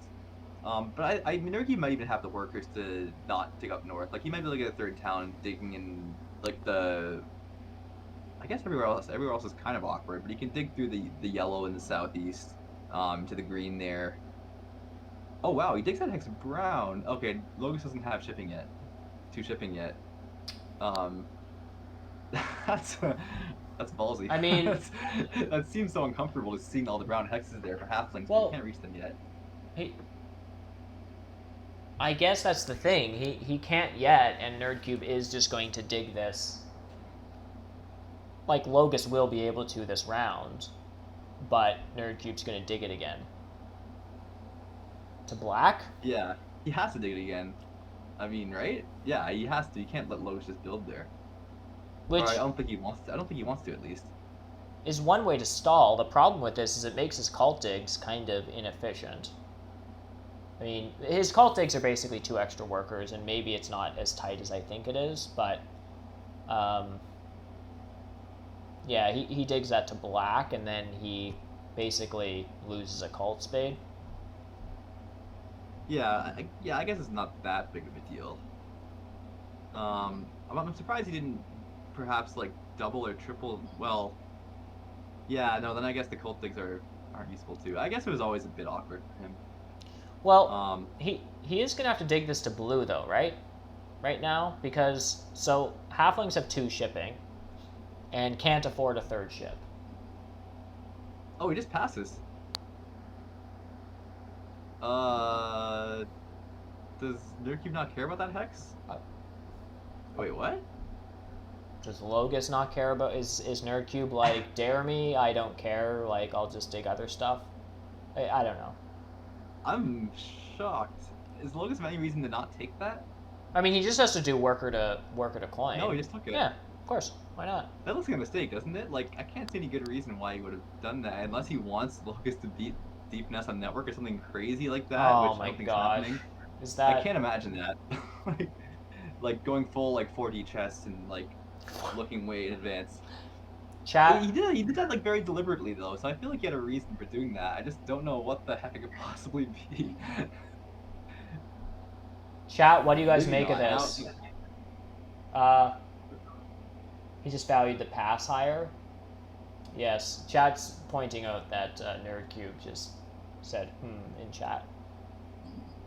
Yeah, maybe he realized his mistake. Because if he really, like, I don't know, even for the pass, he didn't have to dig that hex brown. He could have dug another hex, a different color. That's a nice gift for Logus, though. Is there any way Logus can get a 3rd town now with that? Well, I don't know. I don't want to spend too much more time on this, but like, Nerdcube would like. I don't know why he didn't just put two workers into it, because if Nerdcube put 2 workers into that yellow hex and sunk it to black, like Logus wouldn't have had the resources. He had to do worker to coin to build a dwelling. So Logus could mess with it and like dig it to something else or whatever, but like he wouldn't have had the resources to dig and build a dwelling. So I wonder if that just was a straight up mistake. I feel like it has to be. I just don't see what the reason for turning that brown is and letting Logus build there otherwise. I was surprised. I thought it was obvious that Logus would take that if he did that. I don't know. We'll have to hear after the game what he was thinking. So I think now is maybe a good time to assess the game a bit. So if you're looking at the game right now, like who do you think's in the league? Like in the lead, like I think it's kind of safe to say that Dwarves are in 4th. Looking at the points right now and looking at their position. Yeah. But of the other 3, I mean, Deep Nest is another town coming. Nerdcube is another town coming. Logus might have another town coming. The last round Temple round is probably best for Swarmlings of all these factions. For pass tiles, only Nerdcube's on a pass tile, so that's all really good for Nerdcube. Of course, Deep Nest is winning Network, so that's a good chunk of points. So there's a lot of kind of things going on, but do you have a gut feel as to who's in the lead here? I think probably Nerdcube. Like, he's got decent cults. He might have another town coming in. He's on a pass tile. I mean, the points are fairly close, right? So the points are close between him and Deep Finesse. I guess Deep Finesse has 18 network points that Nerdcube doesn't, and Nerdcube has 12 passing points between his pass tile and Air 1. But then they each possibly have another town coming in. Nerdcube has a bunch of cult points that Deep Finesse doesn't. Yeah, that makes sense. I'm wondering if we were maybe overvaluing Darkling's position earlier, because I don't think Deep Finesse did anything like wrong here or anything, but maybe Swarmlings was in a better spot than we thought earlier on. I guess you said it was never the greatest scoring track for Darklings. Well, that being said, he still is definitely in the running. It's a very solid game still, but I remember thinking he was decently ahead at the start at least. Yeah, and building temples, like once he has his network, I think the thing with Deep Finesse is once he has his network win locked down, and that might even be now. Like, he might not need to build that many more dwellings. Like, maybe he just builds one more dwelling because he needs it for his town, and then maybe he just like builds a couple temples. Like, he builds a temple for Air 1. Maybe does he need a temple for Fire 2 to complete a town? Like, yeah. It'll be interesting to see how Deep Finesse plays this. Cause he might just end up building like 2 temples and a trading post or something this round. One of them for Fire 2 and one of them for Air 1, or one of them for Air 1 and one of them for like Water 2 or something, where he feels like it can help him get a couple cult points. Yeah. Right, and looking back to Nerdcube, he did a temple for Water 1 here, so that's a pretty clear sign he's not going for 3rd town. And I guess, I was also looking at the chat too, they're saying he can't really make a 3rd town anymore, which makes a lot of sense, because things are all really expensive now. I guess maybe not getting that Northern Territory was more harmful than I thought it would be. Right. But it'll still score fine building temples here as Swarmlings too.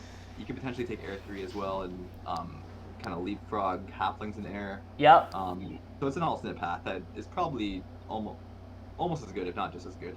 Or Fire 3? Does he have a better line of like a better avenue for winning Fire here, and it comes with 2 coins? Yeah, that looks nice too. And I'll be interested to know, like, if he builds a 2nd temple, can he also afford to build like a manual trading post with like a workers action or something? Is that worth it? Like, he builds a 2nd temple for Fire 3, takes a worker's action, he uses a stronghold ability, and then just pays for a trading post next to halflings.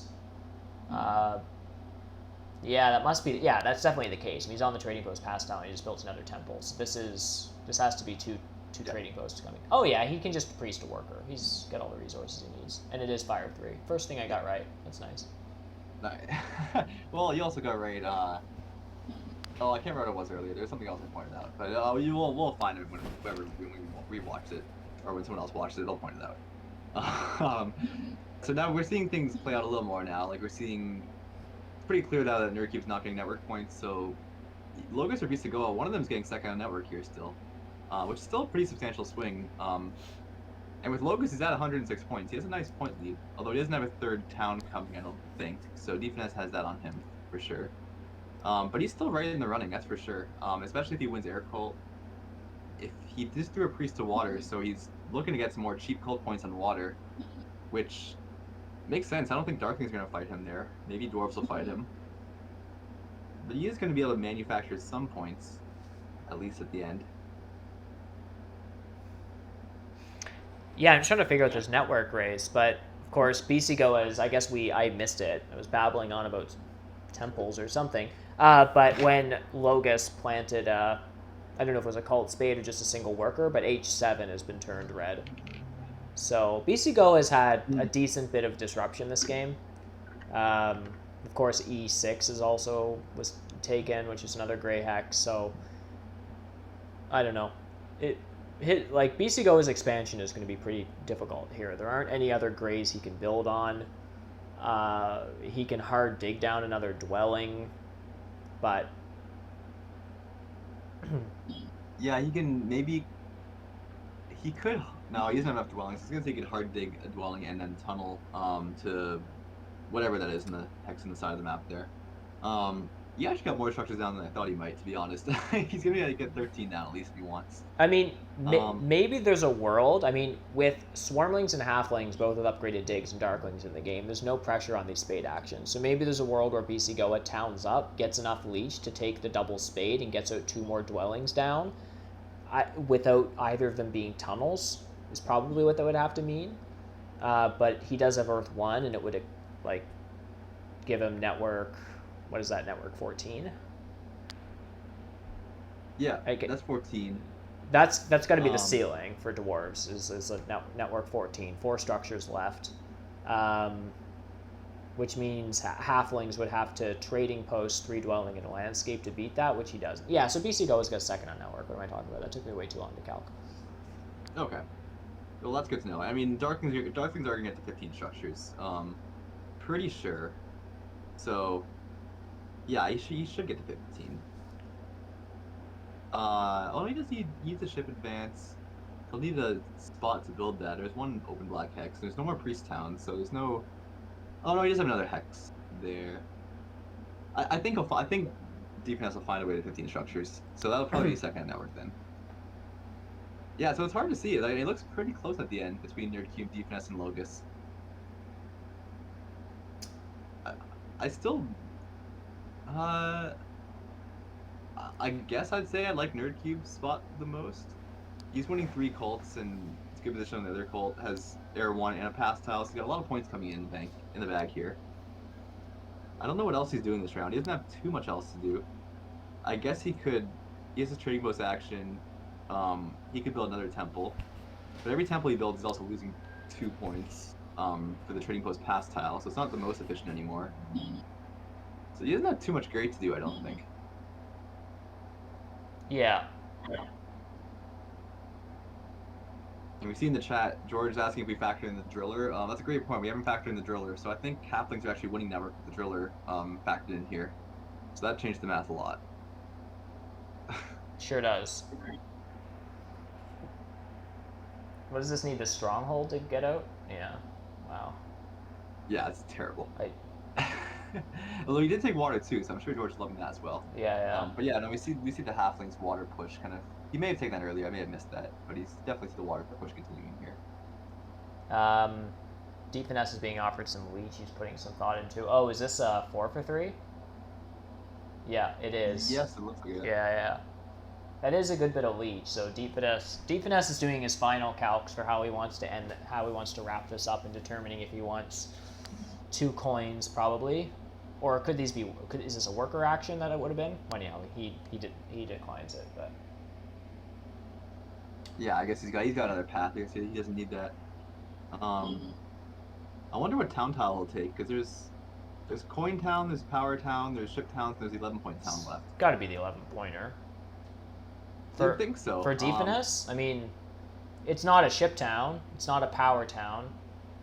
And it's not a coin town. Well, That's I guess it could be a coin town if he wants to build a bunch of I don't know. I'm assuming those coins are not worth it for him, but what do I know? I wouldn't think so. I'm just a Terra Mystica commentator. I don't know what I'm talking about. I guess the only reason you could justify taking something else is if dwarves are going to tie you on network. Although even so, probably the points are just the most worth it. I mean, dwarves aren't really competitors here for first place. Yeah, so it's just 3 points. So there's not really any real reason to take another town. No. He doesn't have Earth 1 either, so that extra dwelling doesn't give him any more points than anything else. But I wonder, is there any reason for defense to a stronghold here? I mean, the landscape. I mean, the stronghold. No, I can't imagine. What is the stronghold? The stronghold comes with, if he can pull off a stronghold, this dwelling, and the landscape, then I guess the stronghold comes with 3 network points and allows him to convert his final workers into 3 priests, which is 6 points. So it's okay. So it's a 9-point stronghold, sort of. I mean, you have to subtract from that what those resources could have been with just like 2 temples and cult points or something, but. Yeah, exactly. Or temple trading post, or whatever else you'd want to do. That'd be also many points. Yeah. Presumably he's Sorry, I was gonna say he must be banking on getting a priest power action here if he's not doing stronghold at least, because he does need to connect still, and he doesn't really want to get ship town, I don't think. So either that or I guess if he has to, he can do a crazy power town, do a conversion, but that'd be terrible. But yeah. I don't know. It's not the most obvious to see how he progresses here to me, at least. So I'll be curious to see what path he goes down. Well, I think he's gambling on the fact that like the only person that can take the priest power action is BC Goa, and I don't think BC Goa is really like in a position or to like just be spending 3 power as a block.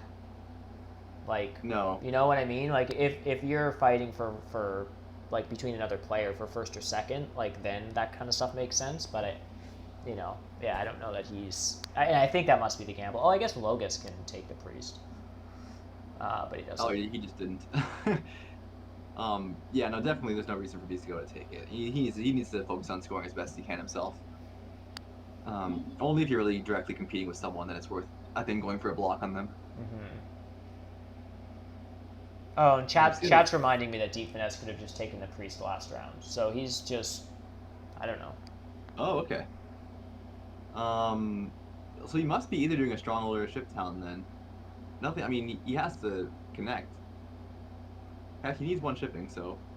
Or he's just trusting that no one wants the priest, I guess. Maybe he just knows that no one else has any good need for it. It's just not clear why he wouldn't just take the priest right now, because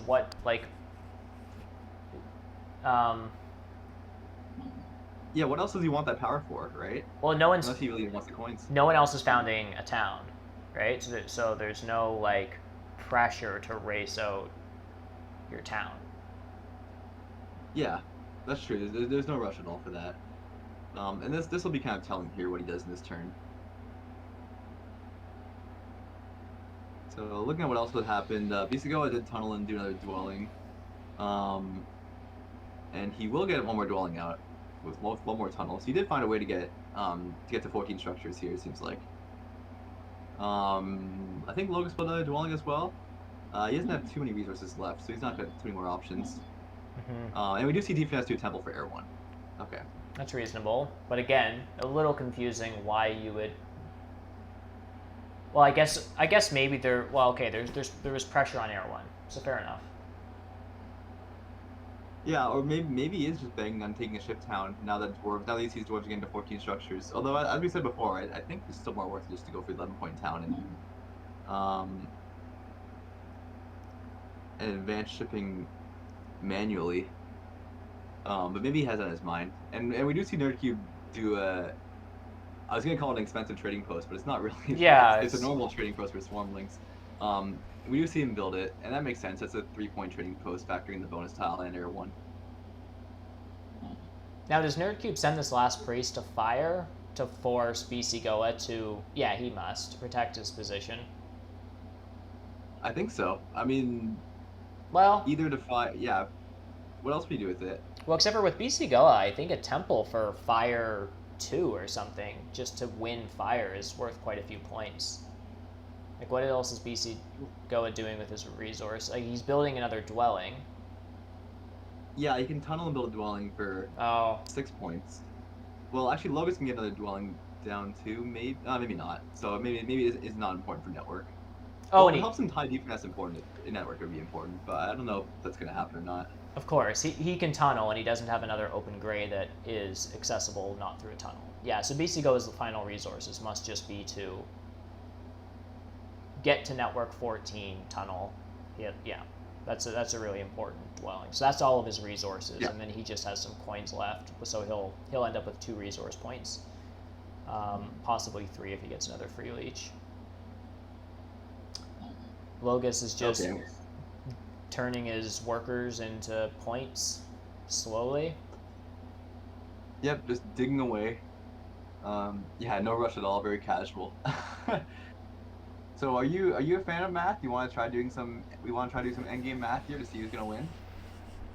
Yeah, sure, let's do it. I don't know. I mean, I'm much better at this when I'm not commentating. So Yeah. it might be a good challenge. I think Logos is probably the easiest one to calculate now, though. Presuming he's got 4 more points in his resources with digs. Winning air, so that's 126. Well, I guess I'll send a priest to water instead of dig with that last priest. So that would be. Yep. I think he's gonna finish with around 137 or so with his air 1.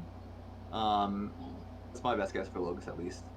Oh, he doesn't need to send his priest to water because he has. Well, he might try to tie deep finesse. He probably sends priest to water or something. He also has water too. So. Oh yeah, he's got a cold step, right? We'll give him a point on fire and 4 points on water. Deep finesse can also temple.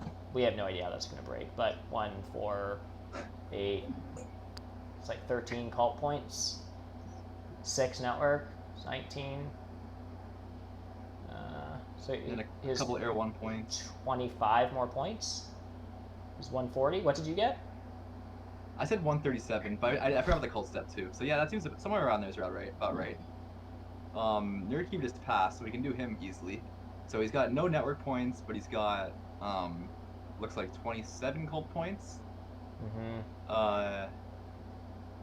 144. So yeah, mid 140s. Yeah. So clearly ahead of Logos. But not by as much as I No, thought. it's pretty close. I think Logos had a really solid game actually in hindsight. Like, in what looked like a pretty tough position as halflings. They pulled out like a really cool game, really interesting game. Very creative one. Not one that's part of any kind of meta, that's for sure. He kind of created his own meta as he went, and it wasn't a winning game in the end. But it was pretty solid. Right. This temple for water too is quite a few points for deep finesse. He gets 4 points for building it. He loses an air 1. Okay. He loses an air 1 point. But he is now getting second on water and can make sure that he gets third on fire. Yeah, that's nice. And so he's just advancing shipping. He'll tie Dwarves and Network. So if we look at defense's points, so he's 15 network points for 134. He's got a cult step, which is useless. It doesn't do much for him. And so for cult points, he's got 8 cult points coming up, looks like. And he also has air 1, so he's getting 3 more points with that too. So it's 145? Yeah, it looks like it's right around where Nerdcube is. So Nerdcube is winning this? Did I say high 140s? I already forget. I thought Nerdcube was also right around 145. It looks very close to me between DPS and Nerdcube. I mean, Nerdcube said dang super close once. I don't know if he knows he's calculated and realized DPS has beaten him, or if that's just the way he talks normally. I don't really know. Yeah. I think Nerdcube's 145. I think Deep Finesse has this by a point. Oh wow, okay. Oh yeah. Well, I guess. And not in chat saying Nerdcube clearly had the win if he didn't botch his third town. Yeah, it's almost a tie with Deep Finesse. So give Nerdcube a town. Yeah, that's. Yeah, this was definitely. I think we kind of underestimated Nerdcube's game the whole time too. We didn't say much about it, other than saying it was a good Swarmling setup at the beginning, and we thought he had the best deal in the auction. But yeah, obviously he played it really well too, which I kind of expect. We expect with Nerdcube, we expect him to play good games all the time. He's arguably the best player right now, maybe him or Deep Finesse. But yeah, aside from the mistake in round 5 with the digs, it was a very solid and clean game all around for him. Yeah, and it's going to be close though, right? Like it's going to be pretty close with 3 of these players all in the what is it, mid 140s here? And I forget how far behind BC Goa.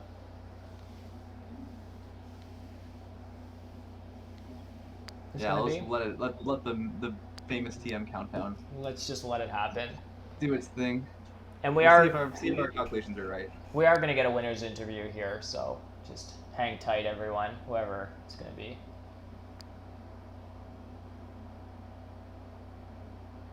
It's so slow when you're casting and you feel this need to just fill up dead air, and you're just sitting here waiting for the call points to. You're just waiting for it to all trickle in. I mean, yeah. I mean, well, looking back, it's still just crazy to think that all factions went for 30 points. Like, that's kind of the most memorable thing, I think, just seeing them all go off off the board like that at the start. That was very irritating. That was a good moment for sure. That was something we probably won't see again for a while in this kind of game. Yep. And DPS will take about 1 point. By 1 point. Yeah, that's wow. What a tight game. There's a lot of chatter going on at the table here between these players. Yeah. Nerdcube saying here, feel like not getting to D5 was. I guess for halflings, maybe not starting at D5. Yeah. Oh, he's talking about Logus's game.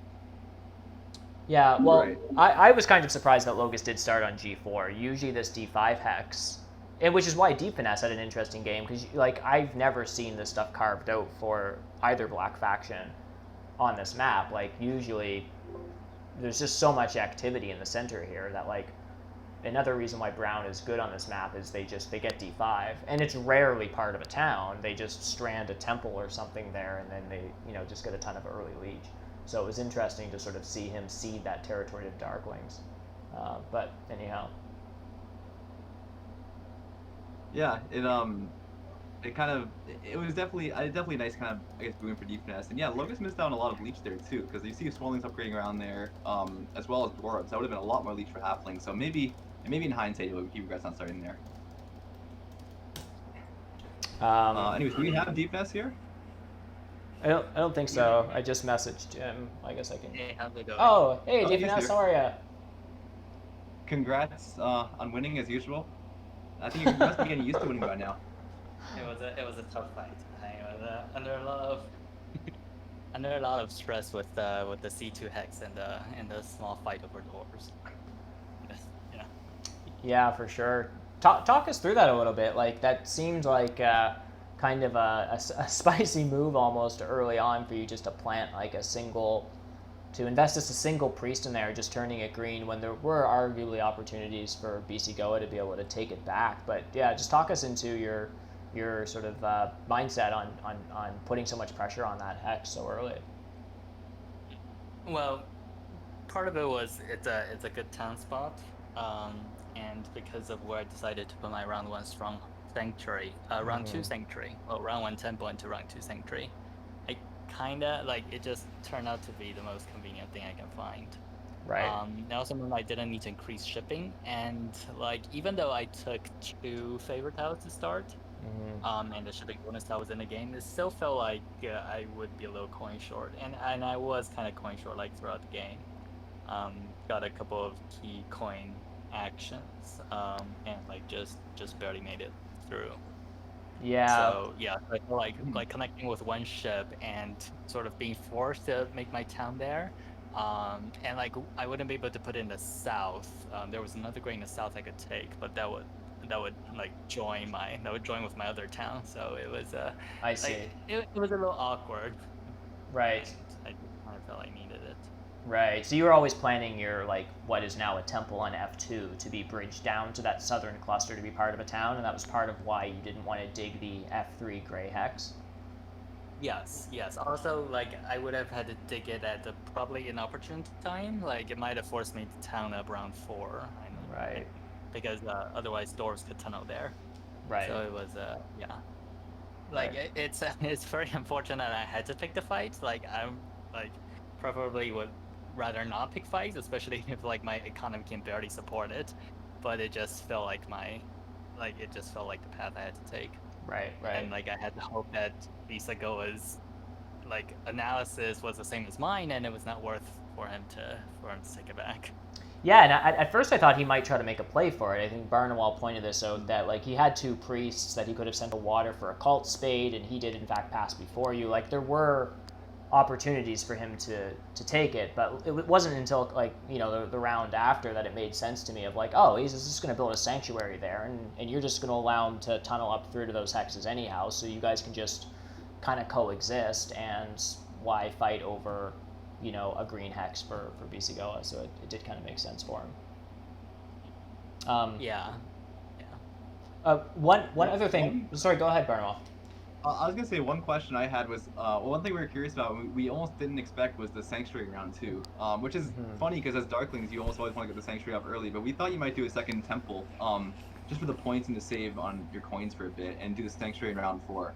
So I'm curious, like, was that ever in your thought process, or did you always know you were going to transition to Sanctuary right away in round 2? Yeah, no, I was considering the temple for a long time too. That would have made my town spot a little more flexible. I didn't like have to commit my sanctuary. Yeah, I'm not sure. Like, I like at the end time right now, I had to make a decision, so I really don't know about that. So it was close for you. Like, those 2 decisions were pretty comparable in a sense. Yeah, yeah. Like I couldn't quite figure out how to compare one versus the other to just yeah. Right. Yeah, I've definitely played Darklings where I've been unable to sort of evaluate that, because it would have hit the track quite a bit better just to temple up and then Sanctuary later on, and giving you the flexibility for the town. But at the same point, and Burnwell and I were talking about this on stream, is like you building that second temple to double up on your priest production is no small thing. Literally removes an entire worker production off your board, which is basically the equivalent of like Earth 2. So it's just one of those interesting things of like, how bad is that? And it's one of those things I still feel like I don't quite have a handle on, of like, how many track points does it need to be worth it for that? So, yeah. One of the most like fascinating things we thought in this game was the auction, with every faction going at 30. I don't know about you, but I almost never see that on high level play. So I was curious about your thoughts on the auction. Like, were you happy with Darklings at 30? Like, did you think you got a good deal, or that you'd have to bid them down a little bit? I think I think Darklings I think they're actually pretty close to each other. Swarmlings, Halflings, and Darklings. So like I'm not quite confident which one is better. Like the problem I saw with Swarmlings is that even with the landscape, they might, and Nerdcube did get stranded, so they're like, he still scored a very high gain. Like getting his stronghold stranded and having no stronghold sanctuary scoring tiles. I'm not quite sure how he did that. Yeah, I think Halflings is maybe a tiny bit behind, but not by much, because I do like Halflings a lot on this. Right. Yeah, we thought that if anything, Halflings would maybe be the 30 faction, everything else would be bid down a little bit. But it kind of just goes by principle. Like, anytime you get Darklings as a 30 faction, like, it's usually pretty good. It depends on the map, depends on the situation, but it usually can't be too bad of a thing. I think Dwarves was probably the weakest. Like by maybe 5 points. They don't seem very good to me on this map, even with the landscape, and even though like they're the only non-sandwich faction, because Darklings and Swarmlings play on opposite sides of the map. Yeah, that's a good point. I think Dwarves had a lot of potential not being in a sandwich. It's not a great map for them, but if they can get to the hexes they want, and with their landscape in the center, they have a lot of tunnelable options. But with Darklings and Halflings and maybe Swarmlings like potentially digging their hexes, it's a lot more dangerous. Yeah. So yeah, that's a good point. Maybe just of the safety factor, they'd be the 30 faction then, or just of the danger factor of them. One interesting thing that happened very early on in the game during like opening placements was like the fact that brown, like Halflings, didn't start on D5, and I feel like so often people who played Lakes quite a bit know how like coveted that hex is for brown factions. I'm just sort of wondering, like, if you were particularly surprised that brown didn't start there, and like how much of an edge you felt like that might have given you, the fact that you were able to take this D4 D5 town, which I've literally never seen on Lakes after 100 games for a black faction. Yeah, I think Brown should well, I'm not sure. I would have started there, but I don't like Logan's starting spot was pretty attractive too because it wasn't clear that Swanlings was going to go for double dig. And if Swanlings didn't go for double dig, then Halflings, like with Logan's starting spot, that's like the only spot that gives him a dwelling spree. Right. Because he can dig left and right. So I think that's like a good hedge. But we're talking about in chat how he probably should have dug upwards instead of rightwards and just taken that with his round one dig and tempship. Right. Yeah, that makes sense. So, like, given all of the stuff that sort of happened here, I'm just sort of curious going into this game, taking Darklings and sort of like in a sandwich situation. How like what was your game plan, sort of at the beginning of the game, and how much did that change sort of throughout the game as things progressed? I think it was pretty on script. Like getting to build a town easier in the middle definitely helped a lot. And like getting to connect with one ship. But I was planning to start on these two locations and hoping Swanlings doesn't join me. Yeah. Right. And what about the favor tile selection? Like, just talk me through that briefly, because it's not all the time that you see sort of a double econ Darklings opening. Was that sort of your game plan going into this, or was that something that just sort of made sense in the first round or two based on how the power actions broke Yeah, for you? I think a lot of it was how the bonus tiles broke. There were 2 coin bonus tiles, and I saw that. Well, I missed out on them round 2, and it just felt like my economy needed some help to actually do something. Right. I was gonna just get stuck for the rest of the game. Right. Yeah, fair enough. Makes sense. Yeah, we're seeing big econ openings win more and more in these big games. So yeah, that's definitely a trend. And yeah, you gave another notch onto that. So we'll see if that continues later on. Yeah, that's awesome. Any sort of final words for us, Deep Finesse? Final comments? I don't know. Looking forward to the game next week, and hopefully we get something as different as like this. Yeah, different from base map. Yeah, fair enough. I agree. That's awesome.